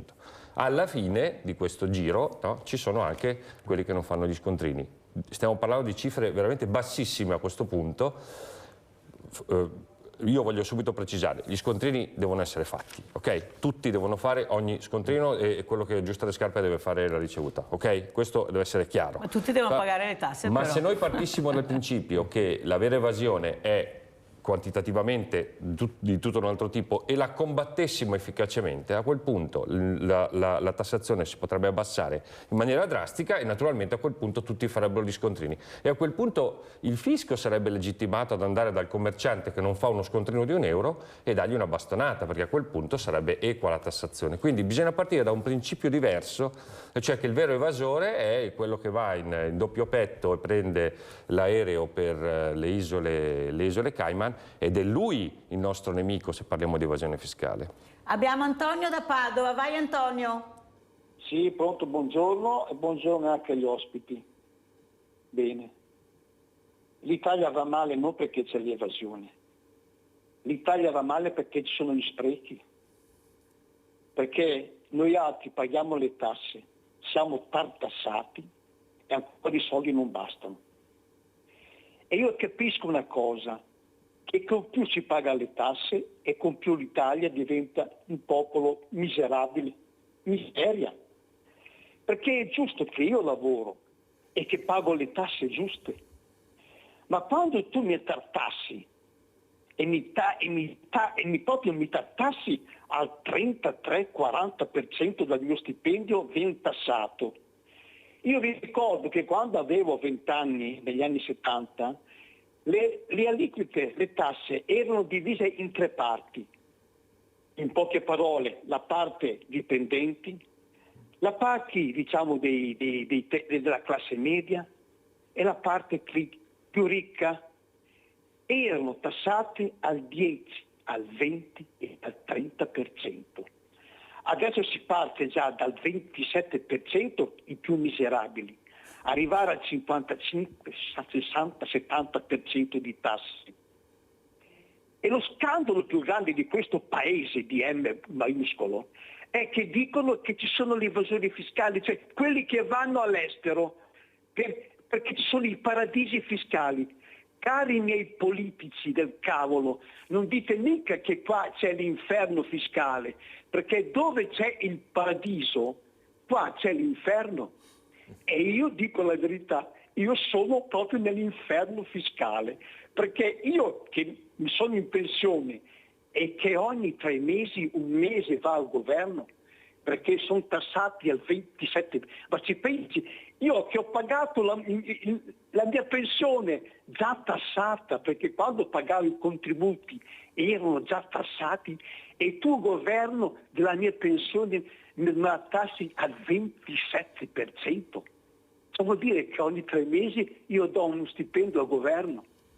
Grazie Antonio, devo correre perché sennò non ce la faccio, devono risponderti anche i miei ospiti. Grazie della telefonata e delle riflessioni che hai fatto ad alta voce. Professor Bognolo, ma questi ragazzi capiscono, parlano un po' di politica, non ne vogliono sapere, ecco, vi confrontate su temi attuali perché saranno anche magari i futuri politici, è il futuro di domani, sono i giovani, non è che abbiamo tanto futuro coi diversamente giovani, anche se poveretti quelli là ce la mettono tutte per superare anche il centenario ormai, perché veramente con dei fisici eccezionali, non so se noi ci riusciremo ad arrivare, per loro ci sono riusciti grazie al lavoro forse che abbiamo visto e quello che hanno mangiato per tanti anni. Prego professore. Ma io, per quello che riguarda la mia esperienza a scuola, no, di politica non se ne parla, quando gli si va a chiedere magari quelle che sono le sue prospettive future da 5-10 anni, come si vede, diciamo che le idee sono molto vaghe, sono molto confuse,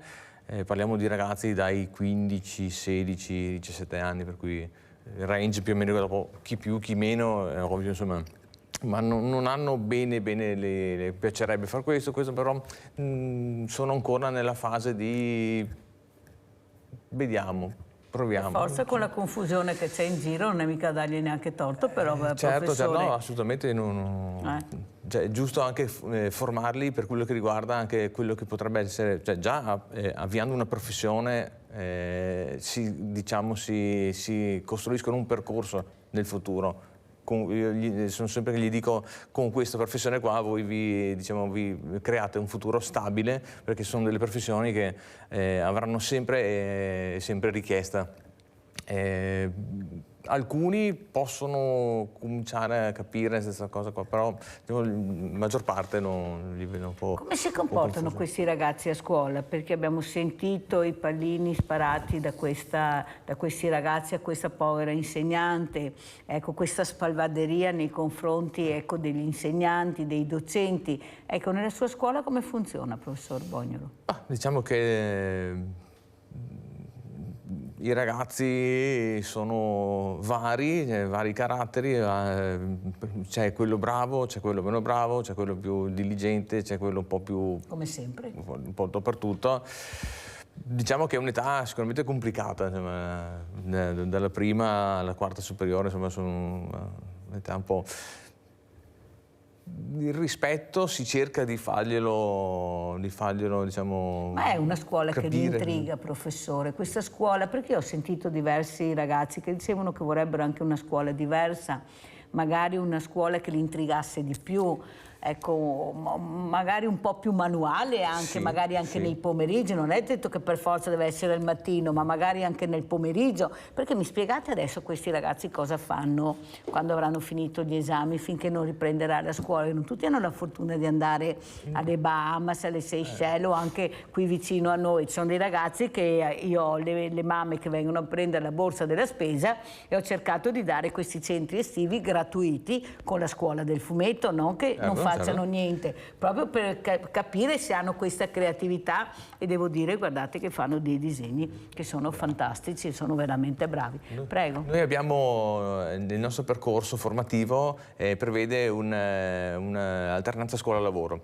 Già in prima superiore i ragazzi sono coinvolti con delle aziende. Allora, siccome sappiamo che le aziende hanno bisogno di queste figure, però in sicurezza cerchiamo di farlo capire, perché qua i morti durante questi stage, ecco, assolutamente cerchiamo di capirlo veramente. Ecco, sentiamo anche Coro, perché il tempo vola. Valente Chieregato, ecco, lei cosa dice di questi ragazzi, di questi giovani? Io sono convinta che non scopriamo l'acqua calda, eravamo così anche una volta, facevamo le stesse cose, però non c'erano i social, purtroppo è quello il grande dramma. Le cose sono le stesse, comportamenti, insomma, a parte qualcuno, ma c'erano anche i social, diciamo che erano dei social ante litteram, no? C'era la signora del paese che sapeva tutto di tutti, c'erano dei, diciamo, dei sacerdoti zelanti, erano di figure che in qualche modo facevano la funzione dei social di oggi. Era diverso ovviamente, come sarà diverso anche fra 30-40 anni, è normale che sia così, le epoche storiche si succedono e ci offrono sempre nuove prospettive.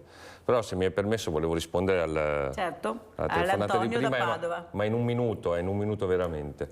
Dice che le tasse sono di più adesso rispetto al passato, certo che sono di più, e non è che non voglio fare il cattivo profeta, ma informo l'ascoltatore di prima e anche gli altri che nel futuro saranno ancora più alte, cioè, state tranquilli. Il motivo è molto semplice, che primo la popolazione si invecchia e quindi naturalmente con persone più anziane ci sono più costi di sanità e di pensioni. E siccome sono i due maggiori costi pubblici, cioè il primo posto le pensioni, al secondo posto la sanità, al terzo posto l'istruzione, questi sono i tre grandi costi del pubblico, cioè i costi pubblici, no? I famosi costi pubblici. E tutti e tre, questi che ho detto, cioè pensioni, sanità e istruzione, fanno 2/3 della spesa pubblica globale italiana.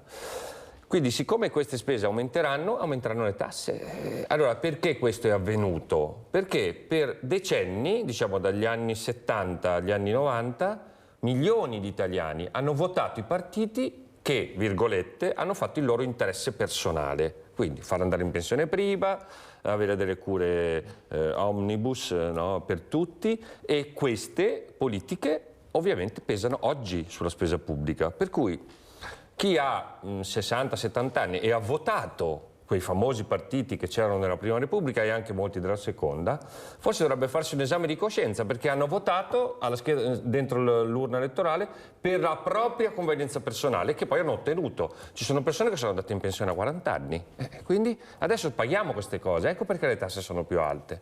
È molto semplice, per abbassare le tasse bisogna abbassare la spesa.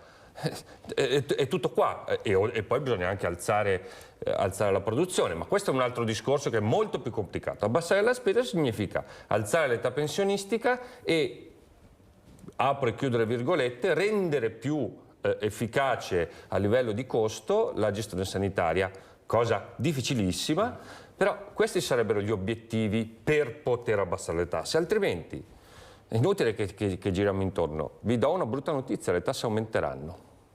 Aumenteranno le tasse, però aumenterà anche le persone che non ce la faranno, perché io come faccio a pagare le tasse se non lavoro, se non ho i soldi, se all'improvviso perdo il lavoro, se divento precario? Capite bene che c'è qualcosa che non funziona, il paese non può reggere quei parassiti. Il paese ha bisogno di persone che producono, non a caso io ho citato gli artigiani, ma posso citare anche gli operai, perché se l'operaio lavora, l'operaio produce, non è un parassita. Ma uno che va in pensione a 40 anni... Ma noi paghiamo i parassiti e non paghiamo l'operaio, caro Chieregato, certo. Perché l'operaio è tenuto a 1.200 euro al mese, 1.500. Se ci arriva, poveretto, facendoci un mazzo così, però paghiamo l'onorevole, il senatore, 95.000 euro all'anno, 95.000 euro all'anno. Questi sono... Un po' di più. No, questi sono dati certi, netti 95.000 euro all'anno. Capite capisce bene che queste persone a casa diventano cittadinanza attiva, io spero, perché così non può continuare, non possiamo pagare i parassiti e quello che lavora veramente, che lavora, pagarlo a 1.200-1.500 euro al mese. E di cosa ci lamentiamo? I ragazzi non vogliono parlare di politica perché le sanno queste cose, le sentono, loro sono spugni, assorbono e capiscono, tanto è vero che si sono rivolti verso l'ambiente, il territorio, la sostenibilità, o sbaglio, professor Bognolo? Giusto. I ragazzi vedo che comunque non c'è nessuno che gli stimola su questo settore qua.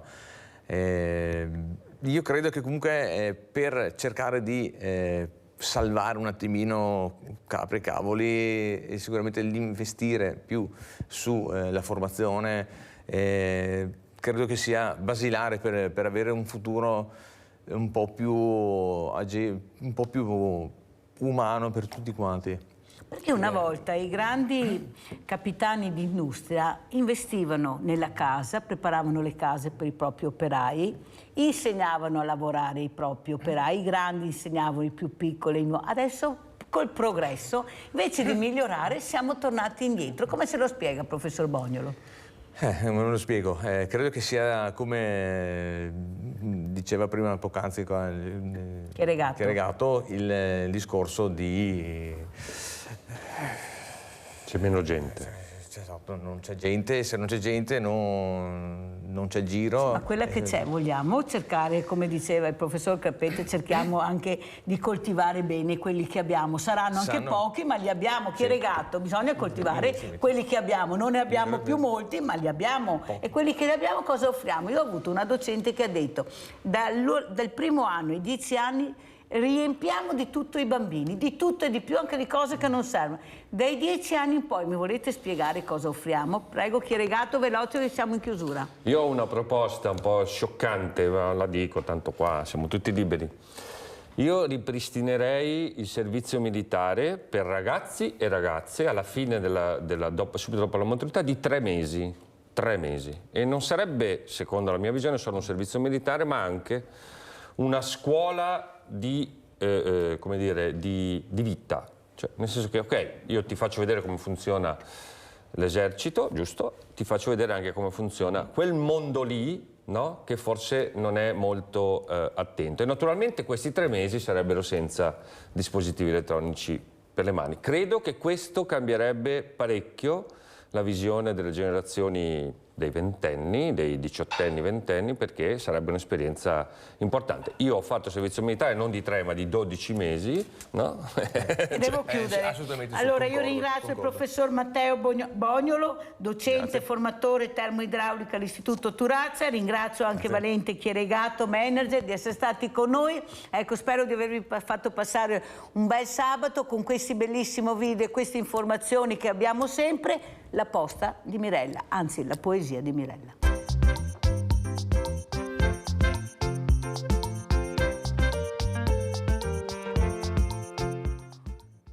E dopo questa lunga cavalcata anche oggi, sabato 1 luglio, volevo ricordare che lunedì ci sarà questa udienza con questo processo per dare giustizia alla famiglia Michelin Battistetti o Battistetti Michelin. Sono 2 cognomi importantissimi perché sono 2 genitori che stanno lottando per avere giustizia per questa perdita di questo figlio adorato che è morto veramente e incredibilmente durante il lavoro. Doveva esserci qualcuno che controllava, non doveva essere su quel posto, però purtroppo c'era e non c'è stato più niente da fare. Perciò noi dovremmo essere molto vicini a questa famiglia che sta soffrendo le pene di un inferno perché la perdita di un figlio giovane, forte, una famiglia attaccatissima, non ha risposta, il dolore non ha mai fine. È la giustizia che deve dare risposte serie, concrete, la certezza della pena per chi ha sbagliato. E lui, per essere vicino a questa famiglia, a questi genitori, a questi nonni, leggerò ancora una poesia. La farfalla che vola oltre, di Francesca Basso e Monica Michelin. Stasera la credevo migliore. Pensavo che parlare con lei mi avrebbe aiutata come è sempre successo del resto e invece no. No, perché per colpa tua ho infernale senso di niente. Un vuoto assordante dentro che mi cancella ogni gioia. Ho vissuto di risate rubate ed ogni volta che ci pensavo mi sentivo persino in colpa a riderci su, perché dentro di me da ridere non c'era proprio nulla. C'è un figlio assente, c'è rabbia nata dalla rassegnazione, c'è pensiero ossidato nelle incertezze. C'è un'irrefrenabile voglia di agire, di mollare tutto e partire. C'è un Dio ingiusto ed assente, un destino tipico dei poeti, crudele e spietato. C'era un tranquillante sul tavolo che ho bevuto come acqua e non mi ha fatto niente, proprio niente, nemmeno un tintinnio alla testa. A parlare con te, invece, brilla lo sono sempre e allora ci siamo chiamati in silenzio e coi respiri ovattati del telefono del cuore ci siamo regalati parole nascoste e mai pronunciate.